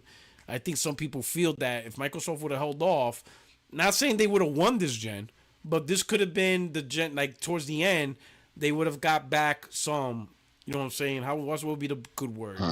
Like some good positive feedback. They're like, okay, we start seeing. Yeah, there you go. We start seeing mind share. Okay, Microsoft. Now we're starting seeing the fruits of these acquisitions. You got some exclusives. You're filling Game Pass with some good games, doing some shadow drops, Ninja Gaiden, all these exclusives to Game Pass Xbox, which sets up the next gen. Because now they fixed the bad imaging. 100%. And now the Xbox gamers like, fuck Microsoft. Like this would have started the new trend. Would it not won the gen? Would it not been like, oh, Xbox won the gen? No. Kind of like PS3 is like you finish strong, which sets up for the next gen now. Yeah. Do you think 100%. that could have happened? We'll start with Extreme. You think that could have happened? Like 1,000%. this could have been, if all of this was 1,000%. exclusive, all of it. All of it. Matter of fact, I think Microsoft had one big generation-defining move that they could have made. In the Xbox One generation, it was Game Pass day and date. That was the big so what, right? In this generation, they should have taken that away. But in exchange, put all of these games out exclusively, told you they're going to release for like 18 months, they're going to be on the market, full price. But then after that, you're going to get them on Game Pass. That would have been perfect. The people that wanted to play are not going to wait 18 months. But then the people that are like, hey, I got used to Game Pass, I love Game Pass, well, we've already told you the date. That should have been the only difference between them and PlayStation, because PlayStation doesn't tell you when they might put a game in PlayStation Plus. If they With do it them, at all, they should have been like, hey, exactly. They should have been like, hey, we will still do this 18 months later, but we need to make this money. But then you take a look at the lineup of these games. Look, they have a great quantity of releases. They haven't hit quality yet. And J-Dub, what you were saying earlier, even though you came from the wrong source, is a point I raised also. The gameplay does still look janky in the Oblivion Remaster. And I felt like, hey, you were so close. Give them an extra 50 million, let them fully overhaul this thing. Let them, instead of doing lip syncing, let them do motion capture. Give the studio the last 50 million they need and put it out as a full price product. Put it out for $70. Make it a remake, But anyways, that's not the question. The question is, will Microsoft have set up a great? Absolutely. Like these games over here are exactly what people wanted to see. And while they are not at the level of PlayStation, you can't go from where they were to where PlayStation is immediately. There has to be a transition period, and they've had great games for the transition. Disavowed came out, some people liked it. Okay. What is it? South of Midnight came out. Some people liked it. Okay. Hi-Fi Rush came out. Some people liked it. Okay. And let's not forget that if they hadn't bought Activision, they probably would have kept the studio that created Hi-Fi Rush around. So they wouldn't have lost that either. What else have they had? They've had the Forza Horizon 5. That was a great game. Everybody, sings its praises all of the time. Starfield came out, kind of did nothing, but it didn't hurt the brand. It just didn't help as much as people thought it would, right? But at least some people liked it. So it's like Doom's about to come out. Leaps and bounds, but there were little steps, getting better and better and better mindshare in the customer's eyes. Like, yeah, Microsoft is doing their thing, So yeah, absolutely. Then they would have had Blade, because Blade is from one of the Bethesda studios, right? Doom is coming out. That's gonna be big. What? Doom, Doom, Dark Ages. Doom. Exactly. That's gonna be big. Exactly. You know. So it's like you didn't need Call of Duty. Like you didn't. That was just such a self-owned goal. Like it was just Mhm. no, I think you take a look at what Bethesda alone, ZeniMax, what ZeniMax was going to bring forward. You make all of that exclusive, you make money on it so that you don't have to worry about the Game Pass thing. You can sustain this generation, you can just hold the line this generation, and then slowly climb up I'm thinking they would have had a phenomenal start to the next generation. Mhm. Absolutely. They are finally doing, like Post Up said, after 10 years of us telling you, hey, make the games, you went and you dallied around with Game Pass and all of this other shit. Fucking cloud. Nobody asked you to ever do that. Fucking this is an Xbox. Play it on your Samsung refrigerator. Play it on your TV. Nobody asked for that. The one thing that people kept telling you, make the games. Now you're finally doing it, but you fucked it all up. You fucked it all up.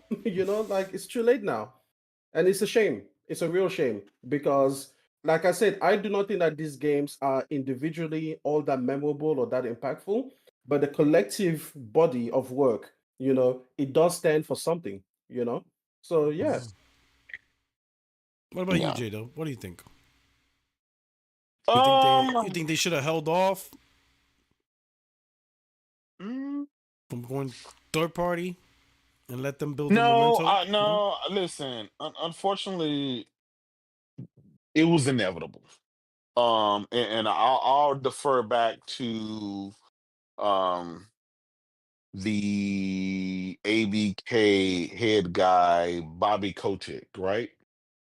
He looked Satya Nadella straight in his eyes. He said the first question that they talk in their first interaction, he said, Satya said, so tell me about gaming. And Bobby Kotick said, I know that you shouldn't be in gaming. You're not a creative. That's not what you do. That said it all. This guy who's been in gaming for a long time, who's built this big empire, the of all these great games, one of the biggest games in the world, if not the biggest game in the world, can identify that Microsoft is not a creative company. That no matter what they buy, no matter what they do, they'll never be able to compete with Nintendo and PlayStation. That kind of told me everything. That means Microsoft, it was inevitable. These games are great value. They're at great added value, but even all of these games that they're releasing, it still wouldn't convince me to go out, and probably nobody on the panel to go out and spend $500 on a console just to play those games. Right? Mm. This Oblivion remaster, probably it looks great, probably runs great. It's probably just a great additive. But is it worth $500 buying the Xbox? Probably not, right? Um, Indiana Jones, great game, looks great, plays great, no issues there. Is that enough for you to go out and spend $500 for another console to play it? Probably not, right? And let's keep going. We're gonna keep going. Avowed, um, good game. I didn't have any issues with it. Thought it was okay for those who like those type of games from that company. Was that enough to go out and spend $500? Was it a must-have game? No, right? And then the fact, let's go to the whole Game Pass thing. The fact that Game Pass exists, um, that is counter to what buying a console is. That's counter to what buying games. Companies need the tangible money, and it's just not enough Game Pass subscribers to sustain this service, or to sustain what Microsoft is trying to do. And I think ultimately, I think it was never the end goal. It was always supposed to be a stopgap. I think Microsoft ultimately, their goal was to put games anywhere and everywhere. I think they made that decision a long time ago. It just took them some time to get some things ready, and we know that because of Sea of Thieves. Rare, right? Rare came out, did an interview, and they did a whole documentary talking about how they was just gushing back in 2020 when they got the go ahead, when they had the frosted glass, and they had the they couldn't let anybody know what they were working on, so they had to wear different things, and they have to hide it, this secret. They had a PS5 dev kit way back in 2020. So that means they had to sign a deal with Sony, right, prior to 2020 to get the dev kits to be ahead, right? You don't wait till they launch a console and get a dev kit. You get the dev kit beforehand, and so you can have games ready, right? And it took them a while to get it, and they finally got it. But they didn't just release Sea of Thieves. They released Pentiment, followed by Grounded, followed by As Dusk Falls. You know what I'm saying? Remember, it was just 4 games, and then it turned around and it was more than 4 games. So I think this was Microsoft ambition all along. They are better as a third party publisher than they are as a console manufacturer. um I think if this Nintendo Switch does well, PlayStation 5 continue to do well, there's no more room for a third guy, third wheel just hanging around, not really being successful. It's a waste of money, and it's not doing anything but tarnishing the brand. But Microsoft, as a third party publisher, look what they're doing right now. They're outputting some games, some good games, good quality games, right? PlayStation fans get to partake as well. Xbox fans, they got get it in Game Pass for free, so they feel like their needs are being met. We can survive like this. This is good. This is good for gaming. This is the best that Microsoft is going to get. This is the best. If you're an Xbox hardcore console gamer, this is the best results you're gonna get. This is it. You just gotta accept it. Take what you get. Yeah, we're sharing games. It is. There are games, brother. There are games. All right, let me hit the super Yeah. chats, and then of course we got Ramon up here. We'll start off with Anonymous Boss. Thank you for the super chat. He says, "What's good, P Rock, J Dub, M in chat. Oblivion will look My fire brother, on what's the good? Pro.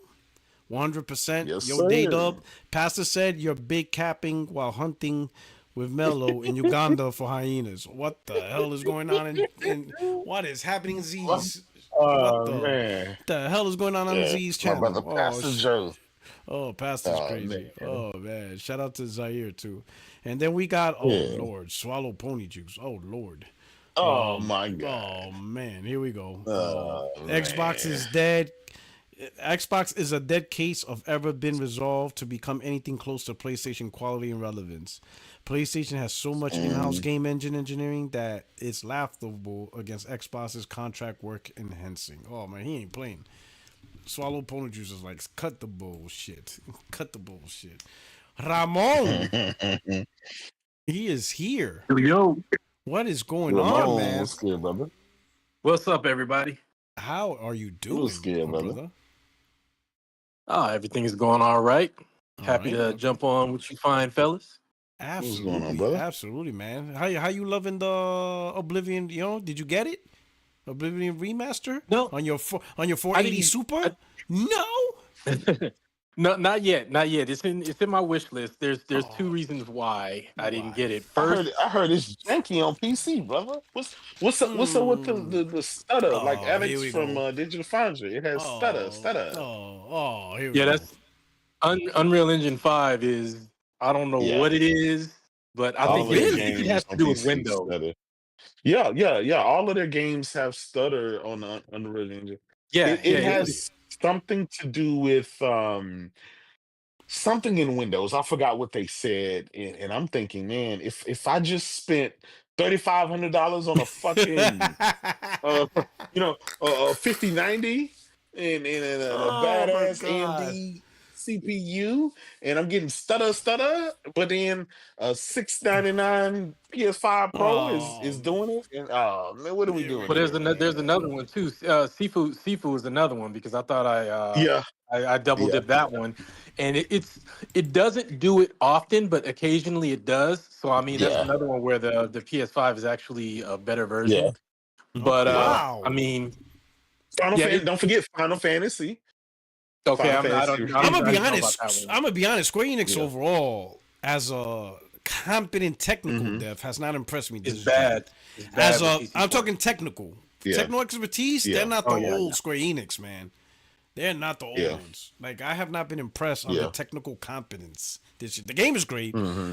but I wish they we're better at the technical competence side. Okay, all right, Ramon. Now, So what's up? I'm not, so I'll get to the question you were asking in a second, but I'm always gonna keep it real.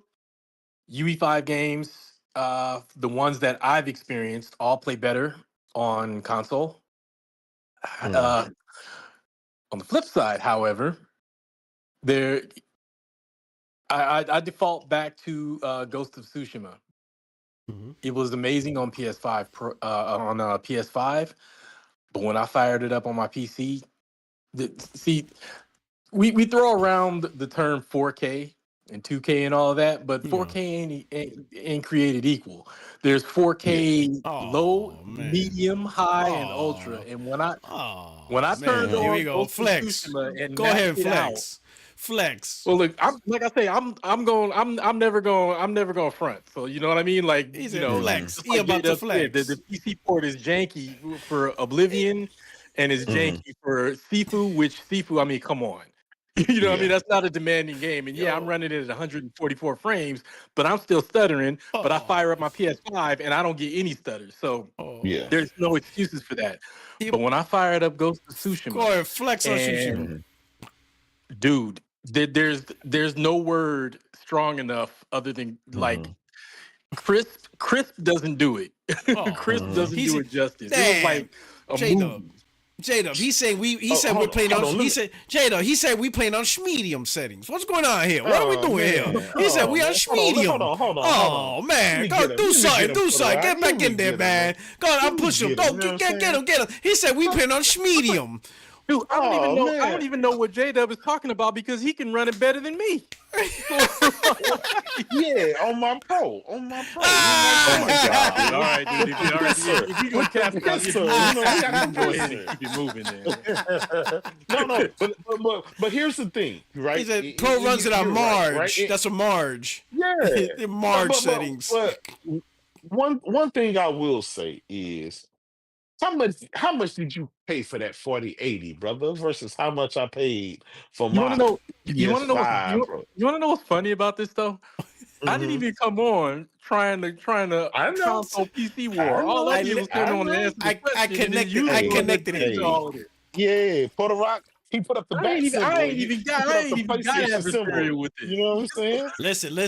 You like that soldier that got out of the war, but he can't stop fighting. Like you keep polishing up your rifle, and you're looking for a target, even though there's no target. Man, he's ready. He's like, I'm gonna exercise my Second Amendment one day. He's that dude. He's waiting for the tyrannical government. That's what he's waiting for. You're not gonna tread on me. You know what I'm saying? Came in here to answer a question, and I got folks trying to fight me, and all I did was come in here and answer a question. Like, listen, man. I think what started is when you said now all 4K is created the same, and J-Dub's like. Yeah. No, that's not what started it. He's like, go say something slick. Say something slick. And J-Dub started talking about stutter on Oblivion.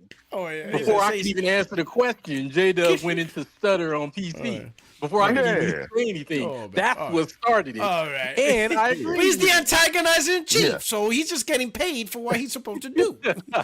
To be fair. I just want to make sure everybody knows, including the chat, didn't start this that I didn't come in here on some PCBS. I came in here and got attacked. We got these PC fanboys derailing the podcast. Oh man, what's going on here? Hey Ramon, you know the ponies don't back down from nobody. PC, Nintendo, nobody, man. We stand on ground. How do you back down off of somebody who didn't come for you in the first place? You're like, I didn't do nothing. You like, you came looking slick. You came looking about not backing down, but ain't nobody coming for you. You would say some slick shit. Not all 4K is the same 4K. Well, hold on. Well, what you trying to say now, please? Yeah, you're going after a checkerboard. We love checkerboard. Yeah. He back to checkerboard. He goes, you console kid. He's got checkerboard. You know what I'm saying? Matter of fact, on the PS5 Pro, it's chessboard. It's chessboard. That's it. Oh man.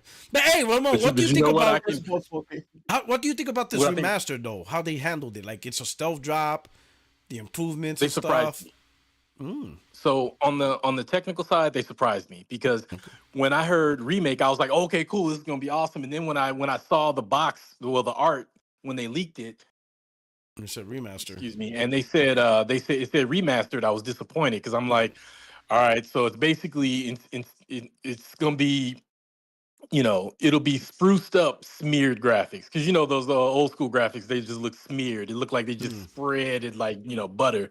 So I'm like, it's gonna be smeared, high res. But then when I saw it, I'm like, okay, it you know what it makes me think of? It's not on the same level, but it makes me think of what they did with Horizon Forbidden Zero Dawn, Hmm. where it's not a remake, but it's not a remaster. It sits somewhere in In between, the but middle. closer to a remake because that was like they put some work into that.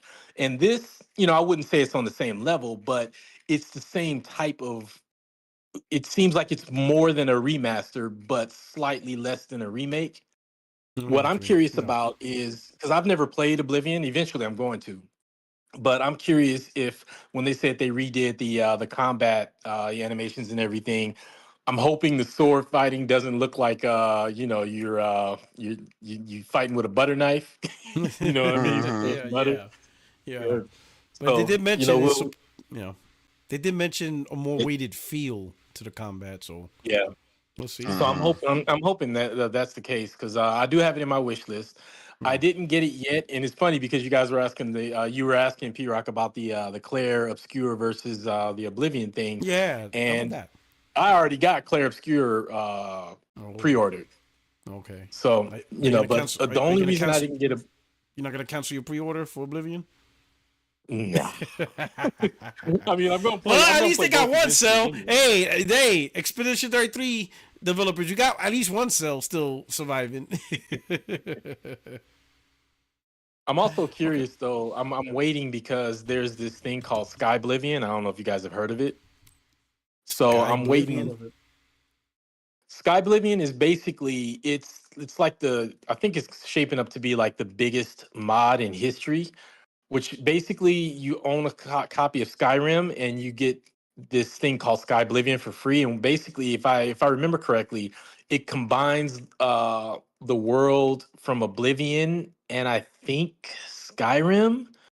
So it's one huge game, and then they have new missions. They even have like characters that are voice acted for all of the new stuff What that's in it. the fuck? Hmm. Yeah, like and then the visuals look really nice. So I mean, they went when I say they went all out, man, like they went all out. Who is doing this So free labor?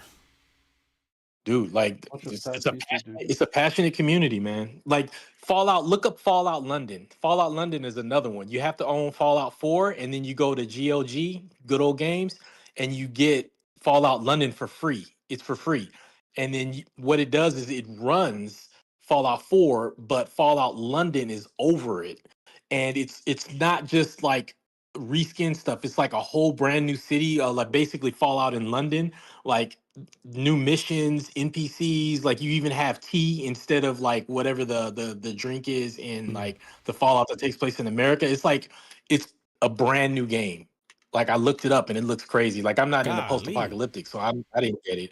But yeah, dude, there's some passionate people out there that just like are doing this stuff. It's crazy. Mm. So Wow. I'm kind of waiting to see how that shapes up, but I do have Oblivion in my wish list. So, one way or another, I'm eventually play it. Mm. Hmm. Okay. All right. Cool. All right. Ooh. Interesting. All right. The So, Xbox, as far as Xbox making a comeback, if you don't mind me oh just no, catching up, please, please. The floor I is yours.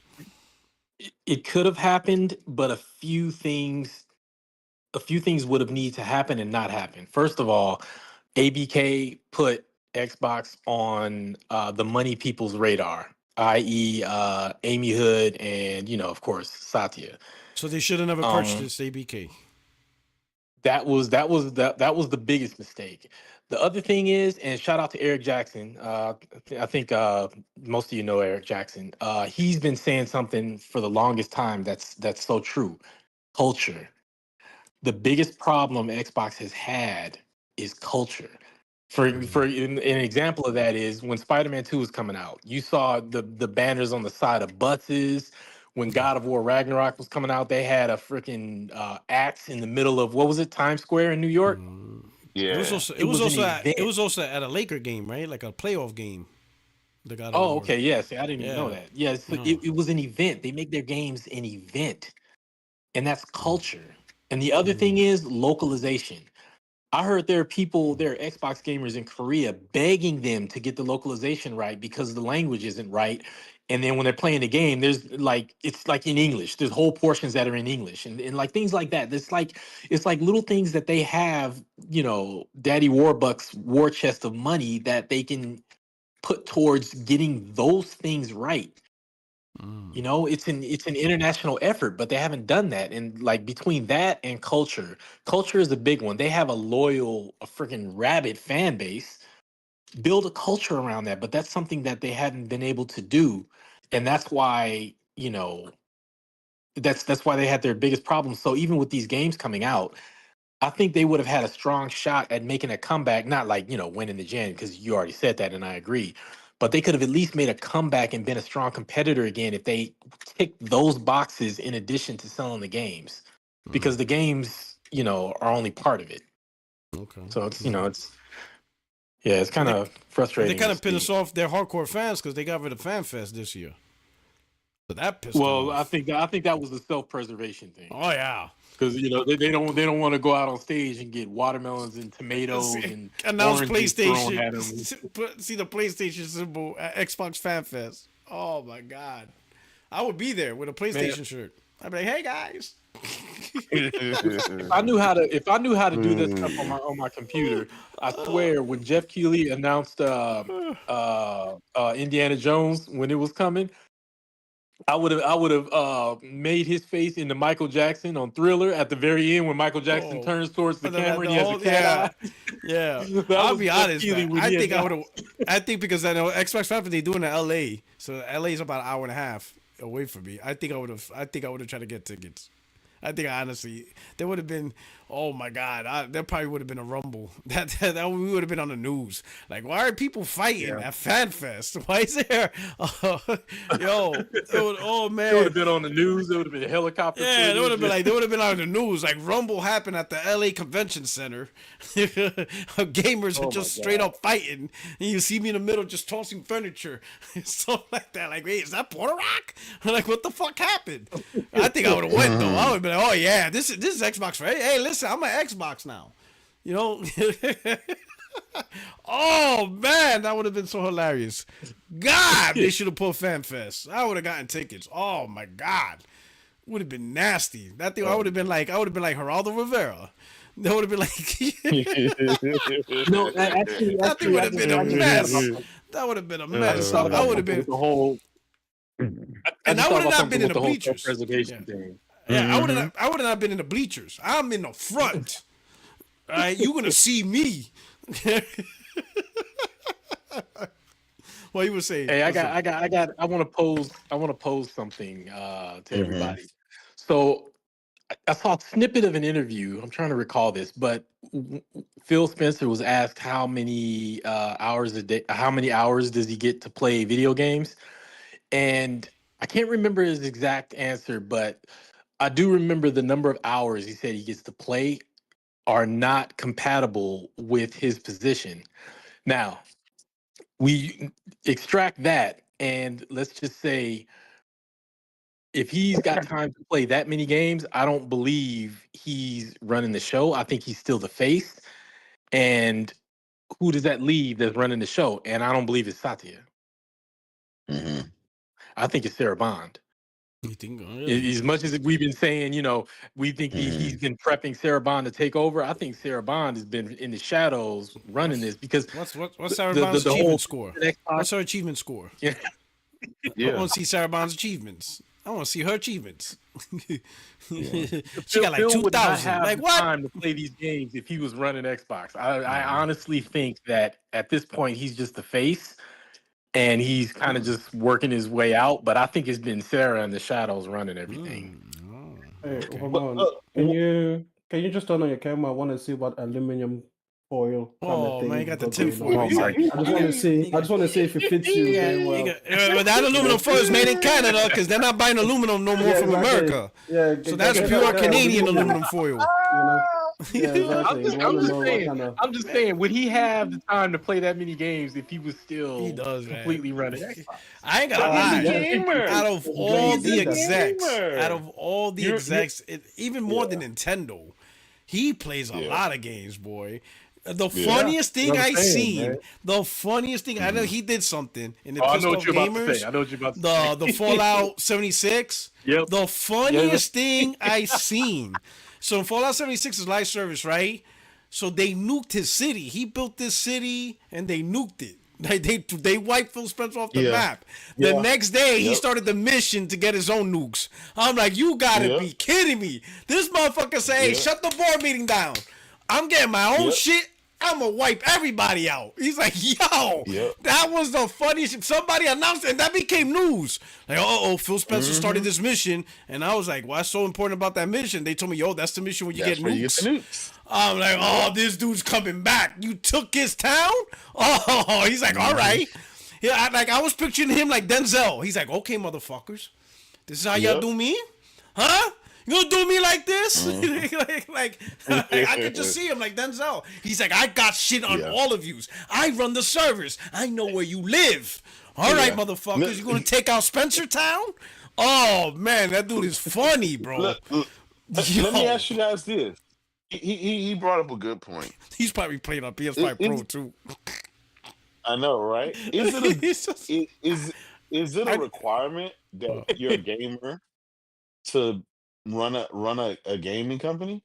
Because No. if you think about it, if Phil is the biggest gamer executive that gaming has ever had, but they're last place, right? They've always been last place.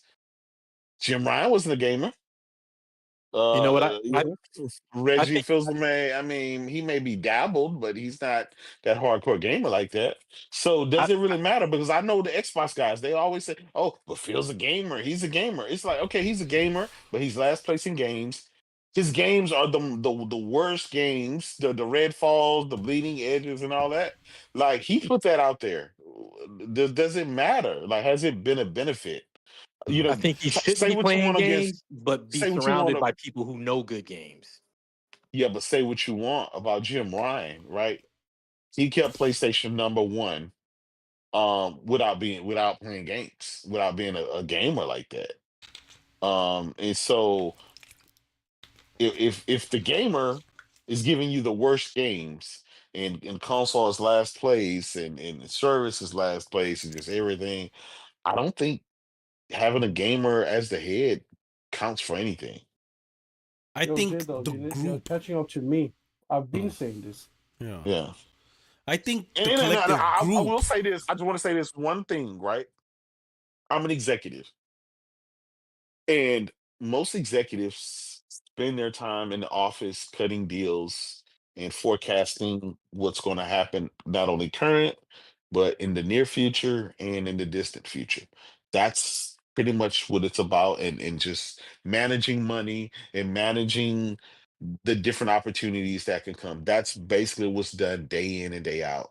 Mhm. It is I not playing video games. It's not doing all of this stuff for the company. But maybe I could be wrong. But when I look at successful companies, they're not.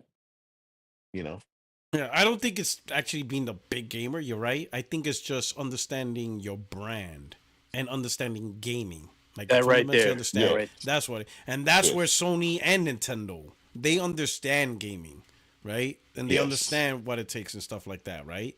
And Yeah. they therefore they make the decisions based on the Hmm. understanding of what their brand is and what they need to do. And of course, it's not perfect, right? Even Nintendo had their downs, Hmm. right? Wii U, Yeah. you They know, all. Yeah. We all. they had their Yeah. ups and downs and stuff like that, right? PlayStation clearly, Vita, the Yeah. initial few years of PlayStation 3, so things go up and down, right? Things Yeah. goes up, but overall, I think overall, they understand the brand, they understand what makes the brand valuable, and things like Mhm. that, and I think that's what Microsoft lost that when Peter Moore left, and that's the main Yeah. thing. He understood because he was with Sega for a Yeah. while, so he understood that. And when he left, the people that took over fundamentally didn't understand what the value of Xbox was. And then at that point, they could never get it back, and they just never got Yeah. it back. They just never got that Yeah. the fundamental ideal back. They just kept Yeah. moving on to a new idea, and that's why I say those things, right? I think when Donnie D fucked it up, what Phil should have done, and I don't know if he was able to. He may not. He may. I don't know. But let's say if he was, what he should have done was go back to the heart of 360 and just go back and replicate what Peter Moore did. Just follow Peter Moore's playbook. That's all they really had to do. You know what? We're gonna go back to what Peter Moore did, and we're gonna stick with that. But instead, they invested in these new ideas, new concepts, thinking that's going to pull them out, which was Game Pass and cloud. Hell, that was like the biggest thing. Before even the purchases of new studios, they were talking about cloud and Game Pass. And you talk about cloud and Game Pass with no games. Like, and so instead of like going back to the beginning, which I think is what Sony did too, right? They did the whole PS3 thing. They're like, oh man, this shit didn't work. The whole Blu-ray and cell processor, fuck that. We're just going to go back to what we did before PS3, which was the games. Get big blockbuster games, come out with an easy console. They actually changed, the whole how they design consoles. They've actually made it easier and make it more sense. But overall, they just went back to what PS1, PS2 was, the games. And it worked. Yeah. Sure as hell, they went back. And I think that was a big thing, Xbox. They didn't go back to what made them successful. They decided to move forward thinking a new concept. And the new concept didn't work either. And it's like, listen, the person at the very top should never be a gamer. Even Shuhei Yoshida, they asked him, like, did you ever want the top spot? And he was like, that shouldn't be me. Like, that's what he said. Like, I've been saying this for the longest. The person at the very top should not be a gamer. You need to be a business person. Okay? Listen, I'm a photographer, right? I run my own small business. I wish I didn't. I do. I'm here for the creative thing. I wish there was someone else above me that was worrying all about the acquisitions and the contracts and client getting and everything, like all of the businessy side of things. I wish I had someone else handle that. Even if they make more money than me. I just want to get down to the shooting. I just want to edit the photos. I just want to do the creative thing, So it's like you can't have people like me that are there for the creativity of it. For example, if I go into gaming, I'm not a coder, I'm not a developer, so I could do the business side of it. But I'm not I wouldn't trust a gamer to be at the top of the company. It doesn't work. That's not you, man. You need someone else to be making all of those boring ass decisions. And you go and you focus and you work with the people who are the creative people. You work on the creativity aspect.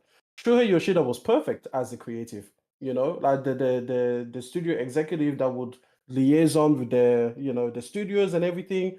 And he was the ones writing letters up towards upper management, like, hey, yeah, we're gonna need like another $200 million and another 3 years. Like he was perfect at that. But if it was at the very top of the company, like shit, he's a creative too. These games will never get released. Like, bro, you think that what is it? Naughty Dog or whatever hasn't released a game in a while? Sure, hey, shit, he loved the perfectionism of his studios, because remember, he was the head of first party. He is part of the reason that they got that perfectionist culture, because he will cover for them, you know. So yeah, no, it absolutely shows to me. He said it himself in an interview that he shouldn't be at the top. I've said it. Phil Spencer is a perfect example of why that should not happen, because he is a gamer. He's there for the creativity. He also was the person running Xbox first party studios. He had the equivalent of Shuhei's job, but then they made him the head honcho. It's horrible. It's a terrible idea, especially because I think that unlike Shuhei Yoshida, Phil Spencer just doesn't quite have that X factor to recognize quality. Like he's like Shuhei but worse. So he was never really great at that job anyway. So then making him, at the very top, that was only going to be even worse. Great at, So you take a look at Game Pass, for example, yeah. And we talked about it with ABK. Even you, Roman, you came and you said like, yeah, that whole ABK thing, that was stupid. But ask yourself, how did Phil Spencer not know that? Because he wasn't a business person. He wasn't worried about the business side of it. he was worried about like, yeah, this is going to be great for the gamers, and this is going to be great for like my gaming brand. But it's like he didn't have the instinct to be like, wait, does it make sense business wise? And if it doesn't make sense business wise, what's gonna have to change in order for this to make sense? Like, how is that not your first? This is exactly why you don't want the creative to be in charge of the business, because they don't think about, wait, what are the consequences for the business? They just think, what is the consequence for the art of it? But it's a gaming business. You've got to think about the business. And honestly, if you have to make a choice, you should go business first before you go gaming first, you know? Because listen, at the end of the day, we can say whatever we want about Bobby Kotick or EA or Activision, but guess who's making the most money? It's them. With their yearly releases that barely change anything, they are the most successful ones. So again, if you have to choose between the art and the business as a company, you should choose the business. That's why the business person should always be at the head of it. That's why even though I am ambivalent about what is it? What's his name? Hideyuki Nishino? No, is that no? That's not him. That's the other one. The CFO of Hiroki PlayStation. Totoki. Yeah, Totoki. Even though I'm ambivalent about him being now the head honcho of Sony, right? Because I don't know exactly how that's going to pan out for PlayStation. Listen, I'm certainly glad that it wasn't fucking Helmut Holst as the head of Sony. You know, like no, you do not want the creative person as the top person in your business. You just don't want it. Take it from a creative person. We can't be trusted with that. Okay. Well, All right. true. So And what you just said, to add to that, I used to read tons of books before I started writing them. I used to read more books in a month than I've read in the past several years. Yeah. Same reason. It sucks. Like just like what you just said. Like it sucks. Like I wish I could just write books and then have a badass marketer to just like to do that. And then I would have more time to, write books, but then also read more of them. Yeah. But ever since ever since I started writing books, and it's like all on me. Like, yeah, I don't get to read anywhere near as much. Like it's I have to trade off. Like I stop playing games so that I can read some books, and then I stop reading books so that I can play some games. I can't do both. And even with the thing, you think to yourself, like, do you really want it? Like, if you could have it in your perfect, scenario, you don't want to do any marketing or approaching publishers or sending them manuscripts. You don't give a fuck about that. You want to do the writing. Like, at Yeah, most, you want to yeah, work with an editor that's going to help you be like, oh, let's make your writing even better. That's the yeah, only part exactly. of the business you want to touch. You don't want to touch anything else. Like, honestly, I take less photos what is it, as a photographer, a professional photographer, than I did as just an enthusiast or a hobby, person as a hobby, because I have all of this extra shit that I don't care about, that I have to do. One I don't want hundred to be percent talking to fact. clients. I want to take photos. I want to take photos, magically make money, and then keep taking photos the next day, and then magically make more money, and then never have to actually deal with anything about the business of photography. I like the art of photography. I don't like the business of it. So it's like, My bro, God, you just said it 100%. Like yeah. you just described to a T exactly my experience. Yo, exactly. We are creatives. Do not trust us with business. We could do the business for anything else, but not for the thing we care about. Don't trust me. You can trust me with a freaking what is it? Publishing business. No problem. I don't give a fuck about writing. Like I write poetry, but it's not like I'm not like it's not the same as photography to me. You can trust me with the gaming business because I know a little bit about gaming and I would not mind doing the business of it, but don't trust me with like the artistry of the thing I actually care the most about. Don't do it. I would run your company into the ground because hey, listen, if I was the business of Sony camera imaging, you guys have heard me talk about the cameras before. I will make that camera fucking $16,000. No one would ever buy it. But it would be the best camera that any photographer could ever ask for, right? But it wouldn't sell, and it would just take the company down. You can't trust me with it. Don't put me in charge of it. Oh man. Okay, so now we got poetry. I write poetry too. You want to hear my haiku? Yeah. Uh-oh. Let's hear it. Microsoft overlooking the hills. going third party. Xbox is dog shit. A haiku by Porter Rock. Ooh, Oh my You're god. welcome. That's free. That's free. poetry, That's all creativity. poetry. That's poetry, bro. I do not Oh, sell it. man. It's all creativity. I'm a creative. Hey, I don't sell listen. my stuff. Do not put Porter Rock in charge of Penguin Publishing. That shit's gonna go down. He's gonna make that shit perfect. All right, we hit the super chat. Then we'll get into the last topic. Shout out to 6996. Been MIA for years now. Came back to see Xbox dead. he went on a long sabbatical. And 6996 like, oh shit, what happened? Oh shit, Xbox is dead. What the hell? What did I miss? Oh man. All right, shout out to 69. Welcome back. Welcome back. So the final topic: Switch 2. Apparently, Cyberpunk devs confirmed Switch 2. Cyberpunk 2077 is using DLSS. It says Cyberpunk 2077 on Switch 2 uses DLSS, confirmed CD Projekt Red. NVIDIA's machine learning. Oh, we all getting that now. Machine learning upscale is used in both dock and handheld mode.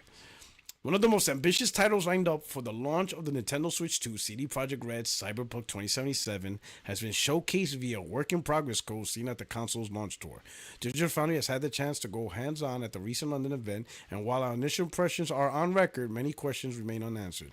Is the port using NVIDIA DLSS? CDPR has now confirmed that answer is yes, making this the first known title to use the machine learning-based upscaling technology. As quoted, we're using a version of DLSS available for Nintendo Switch 2 hardware powered by NVIDIA's Tensor Cores, the firm told us. The game utilizes DLSS in all four modes, in handheld, docked, and the performance and quality variations of each. DLSS has been viewed as a magic bullet of sort in the run-up to the Switch 2 unveiling. In a world where developers are pushing visual technologies to the next level, running games at full native res with consistent performance becomes unviable. So rendering at lower rendering resolutions is commonplace, with upscalers used to produce the final output image. These upscalers can range from basic bilinear scaling to more advanced techniques like TAA upscaling, where information from prior frames is fed into the current one to improve detail. DLSS is a form of TA upscaling, but with a twist. By feeding the lower resolution frame along with history from prior frames and other data, such as motion vectors, a neural network is then used to reconstruct the image. As the Switch 2 GPU includes machine learning tensor cores, there's no reason why any DLSS technology couldn't come to Nintendo Hybrid, the caveat being there's still a computational cost to using it. All right, so we got that. Now I want to show y'all the results. Watch this. Check this out. Here's a screenshot. In action. We got 1080p at 23 frames. What the fuck are we doing here? Yep. What Typical- is happening? typical. What is happening? What are we Imagine doing? the DLSS wasn't on. Yo, Wait, hold on. yo, this is DLSS. This is what we get with DLSS, dog. Yeah. We get 1080p, not even 30, dog. Not even 30. This is docked. What are we doing here? This is not even PS4. This is like we're back to PS3, dog. Like, what are we doing here? Yeah. This is DLSS. This is what we getting with DLSS. We getting 1080p, 23 frames with DLSS. Well, there's more, Porter Rock. There's more. Let me tell you how they got that 1080p. During the Switch 2 Nintendo Direct reveal pointed to a native 1080p based on limited footage. The more recent Nintendo Treehouse feed shows a scale from a native 960 by 540p to a 1080p target using AI upscaling, basically DLSS. Looking back, this 540p upscale appears to be in place in the original direct footage as well. It's remarkably clean in most shots, with the first few frames following a camera cut being a way to catch the base resolution from its docked mode play. We'll be sure to report back when we have more information about this. So basically, it's DLSS 540p upscale to and they 1080p. upscale it from 40. Yeah, man. We're using DLSS to get 1080p. Oh Yes, man, sir. I thought 1080p was like the sample to at least try to get to Hold on, 4K. hold on. No, we got DLSS just to get 1080p. They sampling I got one 540p to get 1080. Oh Yes, my because god. the starting resolution is always lower than the resolution it Yeah. brings you up to. Yeah. Oh, I got it one man. better. They sampled Brother Rod, 540p. Why they got 4K on the box? Oh. They got, you know what I'm saying? They need to remove that 4K off the box. You know what I'm saying? Oh man. Oh man. It's 2025. We still got 540p resolutions. What are we doing here? Oh shit! I don't know. Oh my god! What the hell's going on here, man? That Yeah. 23 frames. I'm like, when I Yeah. saw that Cyberpunk got DLSS, Yep. I'm like, wait a minute, that how? Yeah. Yo, I don't know. Yeah, that's Here's my crazy. question. Here's my question. Right? And it was a native 1080p on the PS4. Native Mhm. 1080p on PS4. Here's my question. I'll start with So- Extreme. Should Nintendo right now just be like, you know what? Sure, we have the ability to get more third party, but we really need to tone down the power narrative. We got to make sure people do not equate power with the Nintendo Switch 2, because it will bite them in the ass. Like, this is not meant for powerful systems. This is not meant to compete with all the modern systems out there. We just wanted to make you a better Switch. That's it. That's all you're gonna get out of this. It's not a replacement for the PS5. This is just a better Switch. That's it. That's all you get. What do you That's think, what- Extreme? You think Nintendo needs to like Nintendo do that. like Nintendo should find a way to like make sure that this is not a competitor to the PlayStation 5 in a sense of technology, third party. Like no. We, like that's not what we're doing. We just wanted to release a better Switch. Yeah. That's it. Absolutely not. No. Absolutely not. You think they should? Do Nope. you think they should go after PlayStation 5? No, they're not going after PlayStation. They never say they know this shit. Okay. Yeah. This is the fans saying this shit. Fuck them. If your But it's Nintendo kill- say nothing, they say nothing. Guess what? Nintendo didn't come out there and say we have DLSS. They didn't say that shit. They didn't That's say true. we're going against the PS5. They didn't say that shit. Fuck them. It's all of these sad ass dads, okay, that somehow think that Nintendo is going to be like, well, I always just say this. People are asking trophy systems from Nintendo, and I told you that's like you asking for a speakeasy at a public kids park. It's not for you. This system isn't for you. It's for children. If you're going to be a delusional adult and think to yourself that this is somehow going to compete with the PS5, fuck them. Let Nintendo take your money. The fuck? Yeah. What the fuck would they say anything? Let them take your money. You're a fucking wow. idiot. They never say that shit. They never say that shit. It's for children, okay? You don't go to your fucking Fisher Price tablet and be like, oh yeah, this is gonna go against the iPad mini. Sure, go for it then. Buy it. See what you get. Like, I don't give a fuck. Yeah. Oh man. Extreme is vicious. Listen, Oh man. listen. Fuck Nintendo say nothing. If I hope they give you the money. Matter of fact, make it $700. Let them think it competes against the PS5 Pro. Like, Damn near that up here. Mhm. Yo, what the fuck? You have a bunch of like grown ass sad dads over here console warring on the fucking kids tablet. Like, oh, it's gonna go up against PC. It's gonna go up against PlayStation. It's a kids tablet. It's for kids. It's for children. Just because you can buy it doesn't mean that Oh. it changed what it is. My God. Jesus Christ, Bro. huh?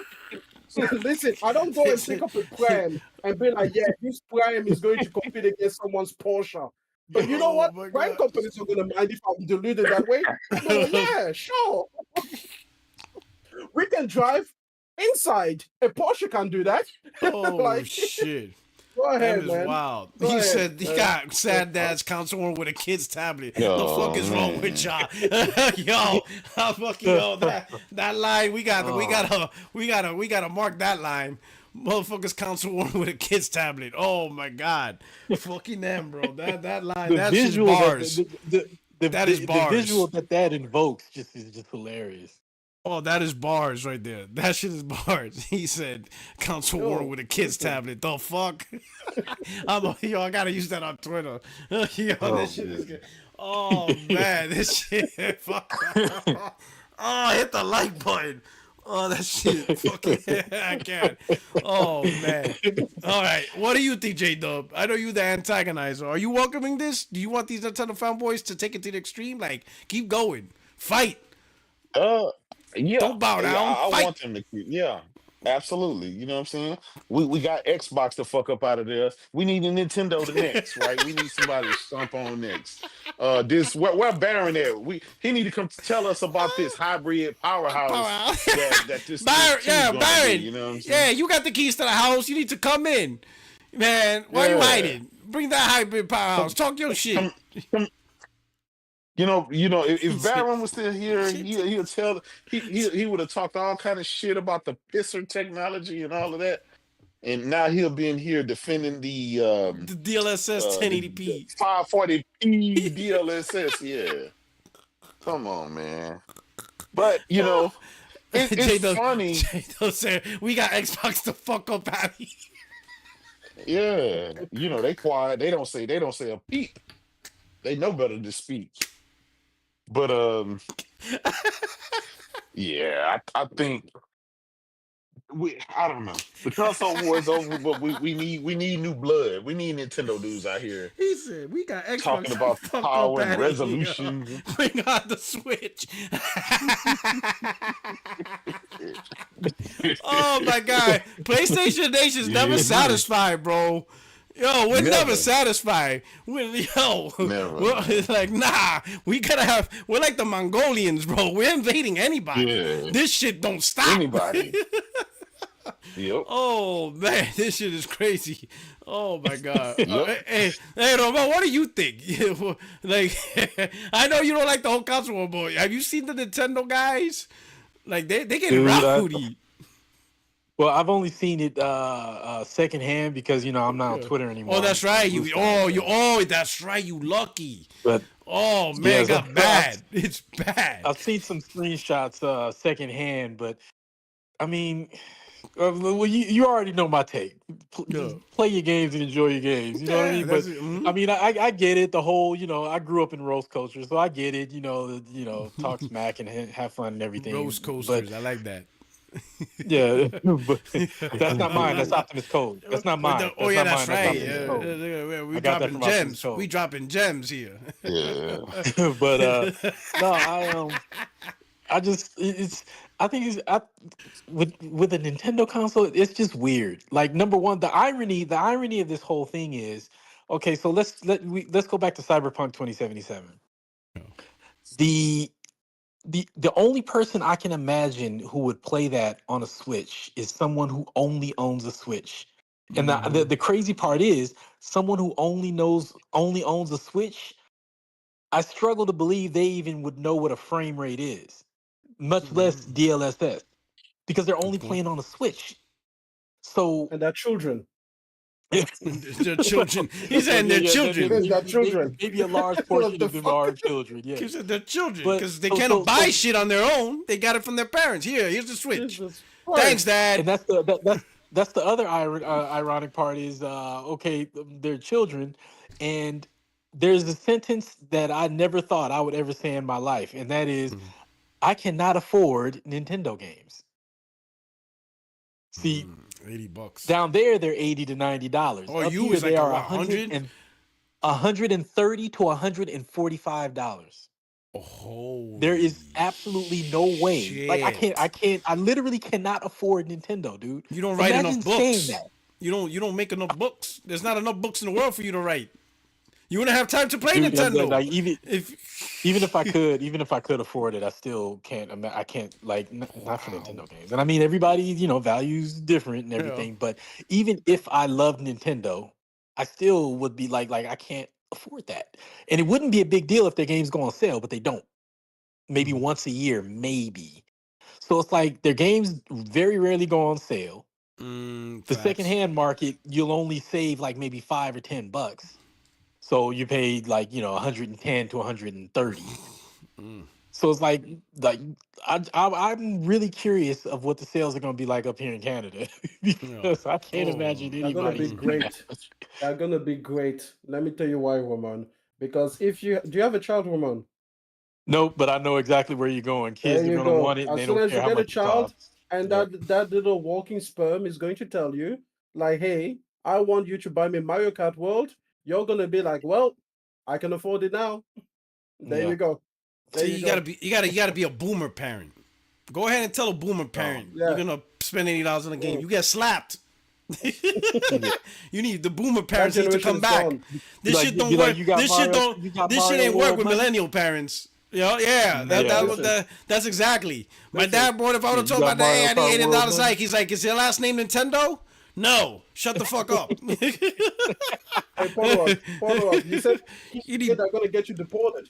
You need, Okay. yeah, you know, shit. You need, you need boomer And like parents. you're Remember going one back time to I asked, Puerto my, I asked my dad once. I was like, Make- I wanna, make boomers I wanna great try this again. game. And he was like, with what? I asked my dad for a PSP. He laughed.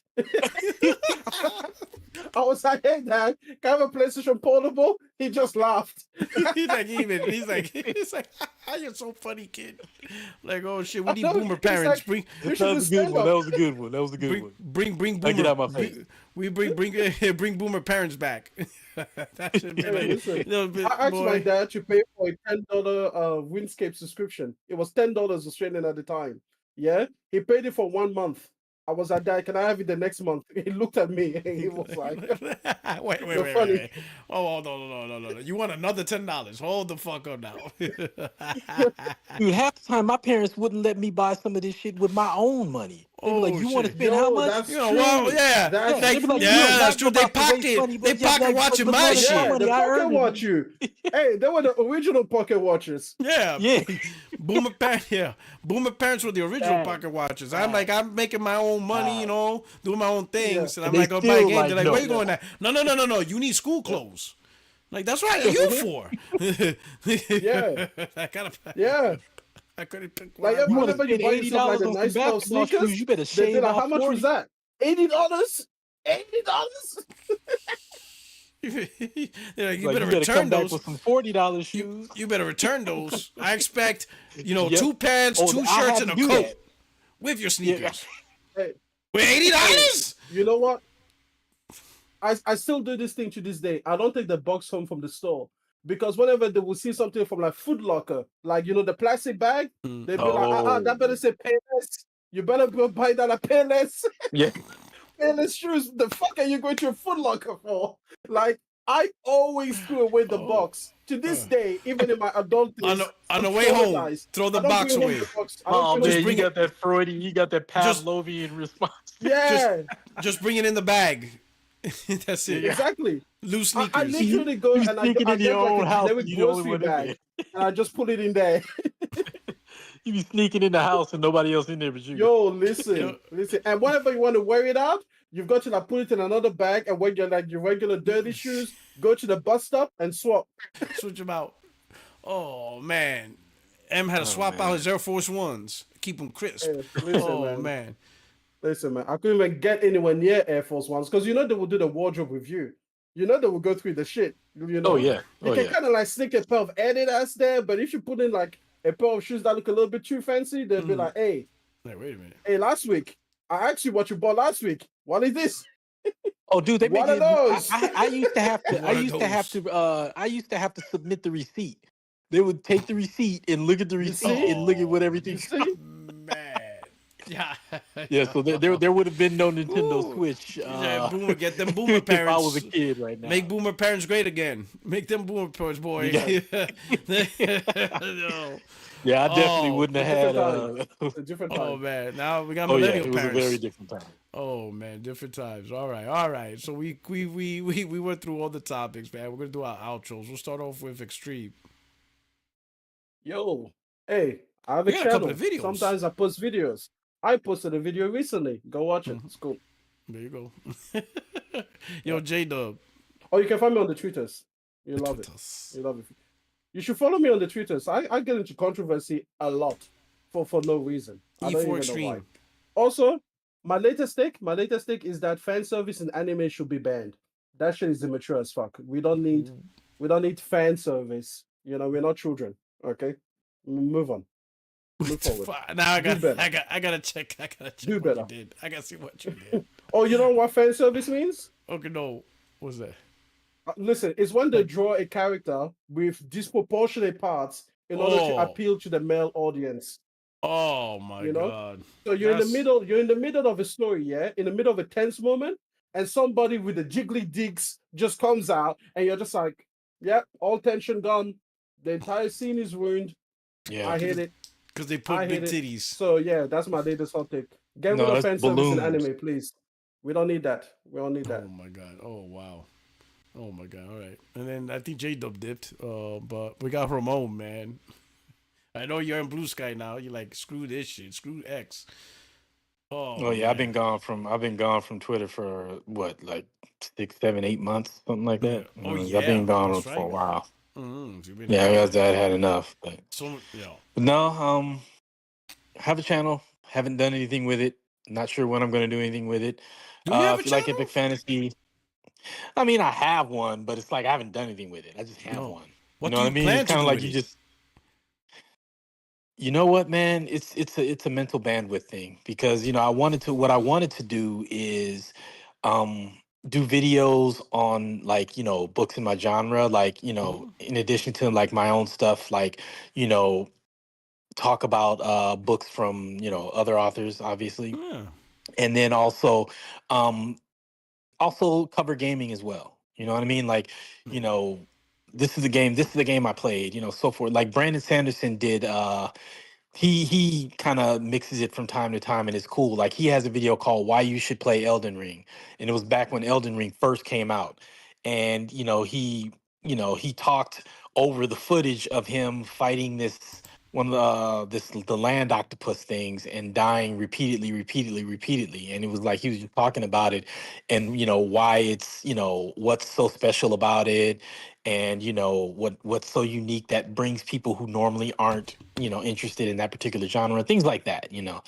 So that's what I would like to do, but right now it's just a bandwidth thing. Like I'm my output isn't nearly what it needs to be for me to be able to do something like that right now. Okay. No, I'm that's like fine. Can I literally submit an It idea? does. Content creation does take up time, especially when you want to do something like that. it does. You have to manage And your time. that's the other reason why I haven't done it, because like literally between like day job, writing Mm-hmm. this book that I'm halfway through, that's taken me longer than it should have, and everything else, like I literally would have zero time Yeah. for gaming or anything that I enjoy. I wouldn't have time for anything that I enjoy. So, you know, if I ever do that, it would have to be like, I no longer need a day job, and then I can devote, a few hours to something Mm-hmm. like that. But right now it's just, I would have to give up the hobby in order to juggle all of that. So, Mm-hmm.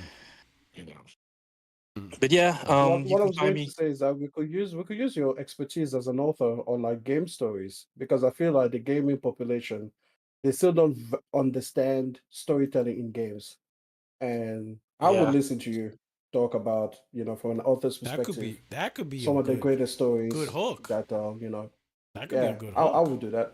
Like I gaming, but appreciate that. from a author's perspective. Yeah. Yeah, Like this that would be writing fun. sucks. Do 100%. outrage. Was The, this the guy the fun. blind? This guy must suffer from multiple scoliosis with this terrible writing. What was this shit? You got to, like every writing sucks. Well, I mean, the Oh, Yo, funny but thing most is writing in you can see games the do suck, tropes. so that's not even a yeah. lie. Well, it's just funny when you can see the tropes a mile away, and then you see how, because like every story has certain tropes, and it's just Yeah. funny to see how the writing in some of these games, how they tackle the tropes. Like one of the most prevalent themes, or trope, if you will, is the death of the mentor. Like in every story Mhm. where you have the main character and they have a mentor who helps them to achieve their potential, more often than not they die. Mm-hmm. Mhm. Star Wars, you had Ben Kenobi, who was mentoring uh Luke Skywalker. Ben had to roll out. You had Obi-Wan, who was being mentored by Qui-Gon Jinn. What happened to Qui-Gon Jinn? And Got killed. on and on and on. Every time you have the star, or the lead, and then you have the mentor, more often than not the mentor dies. Mhm. Mm. And that's something that I kind of try to do differently from sometimes, where it's like, because it's anybody who knows the tropes, it's expected. So sometimes I try to do things differently where it's not that same thing over and over again, because at that point you're just kind of waiting for it to happen. You're like, oh, okay, he's mentoring such and such, so okay, when's he gonna die? You know what I mean? Yeah. So it's just and in games it's pretty much the same. I mean, you had Aloy and Rost. Rost was the mentor. What happened to Rost? Mhm. You know, Yeah. who are her adoptive father, in Horizon Zero Dawn, Yeah, So exactly. Died. Yeah. yeah, he died, So Mhm. it's it's it's it's one of the number of tropes that's in Cliche tropes. storytelling. So Yeah. Yeah. The yeah, one thing I always found about that trope as I got older, the whole mentor dying, it's not so much the mentor dying because I get it, it's the timing. Because the mentor dies when the mentor is still like absolutely better than the student. Like the student's nowhere near as good as his mentor, yet somehow the Yeah. student wins. yeah, Yeah. Like, no, yeah, Yeah. like you're not even close to your mentor. How did you win? Like, yeah, I can understand that they fleshed out the story. Mentor Mhm. dies, but then the student progressively gets better, better, better, and now the student's a Yeah. badass. But no, the student Mhm. still sucks, but somehow won. Like, bro, like, yeah, like, like yeah. the master will still like dodge and hit you in the back of the head. How did you beat? How did you beat the guy that killed the master? Like, how? Like, you didn't Yeah. explain how you got 100% that right. great. Like, nothing showed you got that Mhm. great. Like, the fuck? Yeah. Like, how No, did you yeah, get better than your own master? Like, that's what I always hate. I was Mhm. like, man, the master's still sunning him. The master died, and 30 minutes later, the student wins. Like, how, you didn't learn shit. Yeah. no, yeah, you're Like, you didn't absolutely learn right. anything to win the fight. Oh man, Oh, but anyway, man, that's a good trope, But that might be something to think about. A new angle. You Yeah, start it's dissecting the storytelling of video games, but you're gonna have to be a little bit. You're gonna have to find the bad ones and call it out. And I yeah. I mean, well, guarantee there's gonna There's be so at many least bad one ones. person that's gonna be butthurt. There's gonna be boy. That's when it oh gets yeah, fun. absolutely, dude. They be like, "What kind of author are you?" Dude, Super I have a Mario has saying, great storytelling. man. Oh I my have a God, the saying. I have Zelda a saying. If series. God can't That please shit Zelda's is everybody, neither can storytelling is I. garbage. amazing. What are you Zelda talking is about? garbage Oh storytelling. man, you Jesus gotta do Christ. it. I'm just talking about Breath of the Wild and Tears of the Kingdom. Those things are trash. You Now, gotta do see, it. I Storytelling love the why? games, but not for the story. It's just the But there you world Because is go. because But they wonderful. suck. but you They gotta talk suck. about it. You gotta talk about what Hey, nobody else listen, is See, talking but see, about. the one thing, but see, here's the thing though. The what Breath of the Wild and Tears of the Kingdom do is it's the wonder. The main character is Hyrule. And it's the sense Mhm, of wonder. It's the wonder, the exploration, seeing mhm. the environment and everything that lives in it. At And 720p. well, yeah, it's a 1000%. 720p and 30 frames, hopefully. But it's the sense of wonder. Like if you And the look at Oh, story look, sucks. but well, the yeah, story That's no, why sucks. there's only the wonder. there's barely any story. There's Oh barely man. any story. Nobody, well, Actually, there I won't is a say lot of nobody, but story. most It's people just that don't go in into. Breath of the Wild, all of the story happened 100 years ago. You literally are just a person that reads the epitaph. Like you're literally in the epilogue of the story, trying to figure out what happened, and everybody else around you is aware of it, but Yeah, they pretty don't much. tell you. Everybody else knows, but they don't I, tell you what happened. I think Like, that's a plot hole. You want to know one of the most There you prevalent go. plot holes that always makes me itch? Huh. yeah, Okay, you're the hero who's trying to mhm, save the world. You walk into this yeah, town. mhm, And you go to the blacksmith, and the blacksmith's like, "Man, I can craft you the sword that will make you powerful But enough I to kill need the all big this bad. stuff. But I ain't giving this to you for free. I need $6 million." You'd be like, "But dude, like, where are you gonna spend it if the world collapse?" Look, Yeah, like I ain't even if worried I about did the give world blowing it, up. I need I'm six about million $6 dollars. million.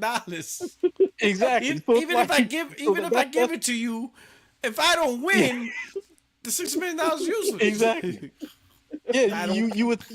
you would think he'd be like, you know what, man, I'm gonna go ahead and give you this sword You because trying to save the world? I can't do nothing with yeah, yeah, exactly. So it's kind of funny. I always laugh whenever you're playing the hero, and it's like you still have to buy the important things. Like I can see the vendors because vendors don't know who you are.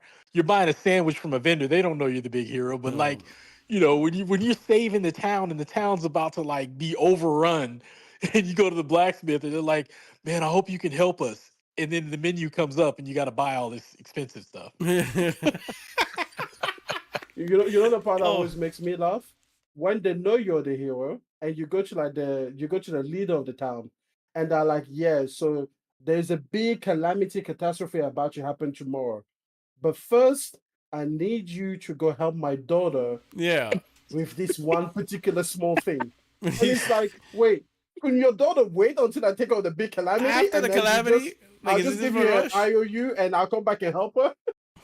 Oh, They're dude, like, or no, like, no. This needs to happen today, yeah. and then we'll talk about me supporting you for tomorrow.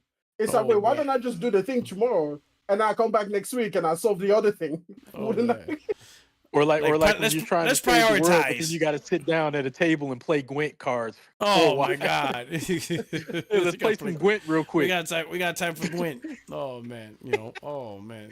Now I would say that maybe off gaming, but I would say one of the biggest things that always bother me, especially particularly for superhero movies, is like, let's say for example, I'll use the TV show The Flash. Right?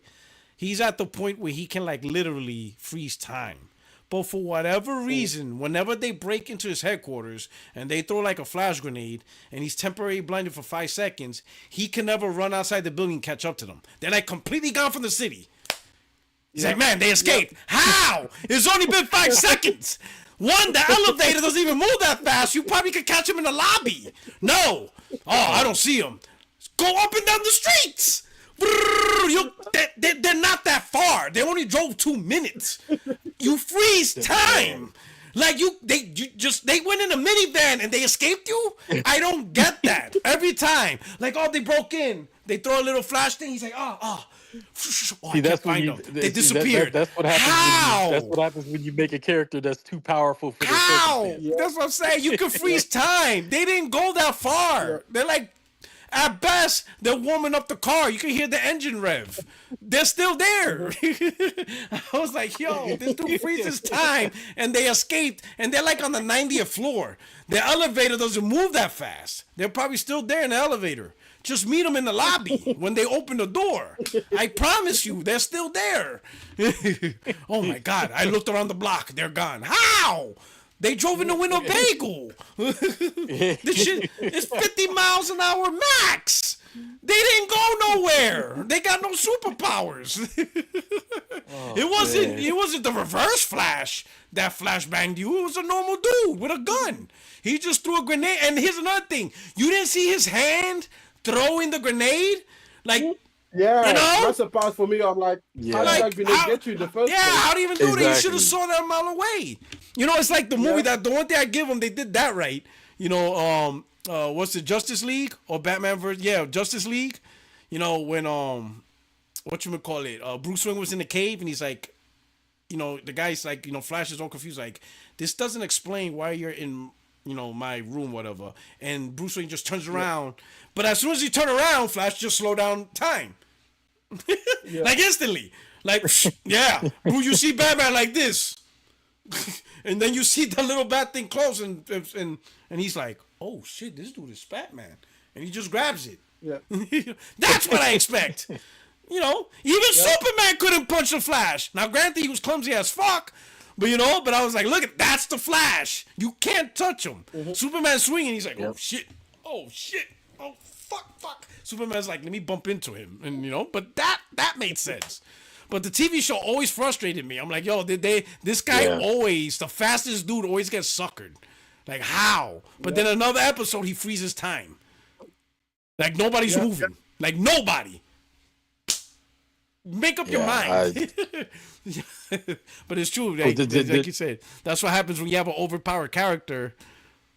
Yeah. For the Like, what do you do? circumstances, and it's really writing yourself into a corner because you can't constantly have him fighting enemies that are that would challenge him, because then after a while it gets boring. It's like he can't keep fighting, like, you know what I mean? But on the flip side, on the street level, you can't have him like functioning how he should be. Otherwise, there would literally be no challenge for him, and that would be boring because no regular enemies could touch him either. So it's creating there's certain characters that just don't really fit with their continuity. But you take a character like Wolverine, for instance. Like the average person can't do anything to Wolverine, but he's still on a human enough level Yeah. to where he can be challenged by things that aren't on a cosmic level. You know what I mean? Like the perfect way I can say it is the Flash can ignore Wolverine, but Wolverine can't ignore the Flash. Mm. You know what I mean? That's true. Yeah. So, but yeah, That's too funny. powerful. Yeah. That shit's funny, right? I guess. All right. Hey, I hope you guys enjoyed episode 323 of 60 Frames No Like podcast. On your way out, please hit the like button. And if you're new to the channel, subscribe, stick around, enjoy more content that we have to offer. Friday Night Live is back again. I'm still trying to work on the guests to see if I can make a guest appearance. If not, it's just going to be me, and we're just going to chit chat and rock out and stuff like that. But anyway, also membership opportunities is also available if you want to support the channel. But anyway, thank you so much. Love you guys. Thank you for supporting Rockin' Out. Hope you enjoyed the show. And I will see you this Friday, 8:30 p.m. Eastern Time, 5:30 p.m. Pacific. All right? Anyway, your only friend is YouTube Streets Porter Rock 77, and we are out of here. Peace.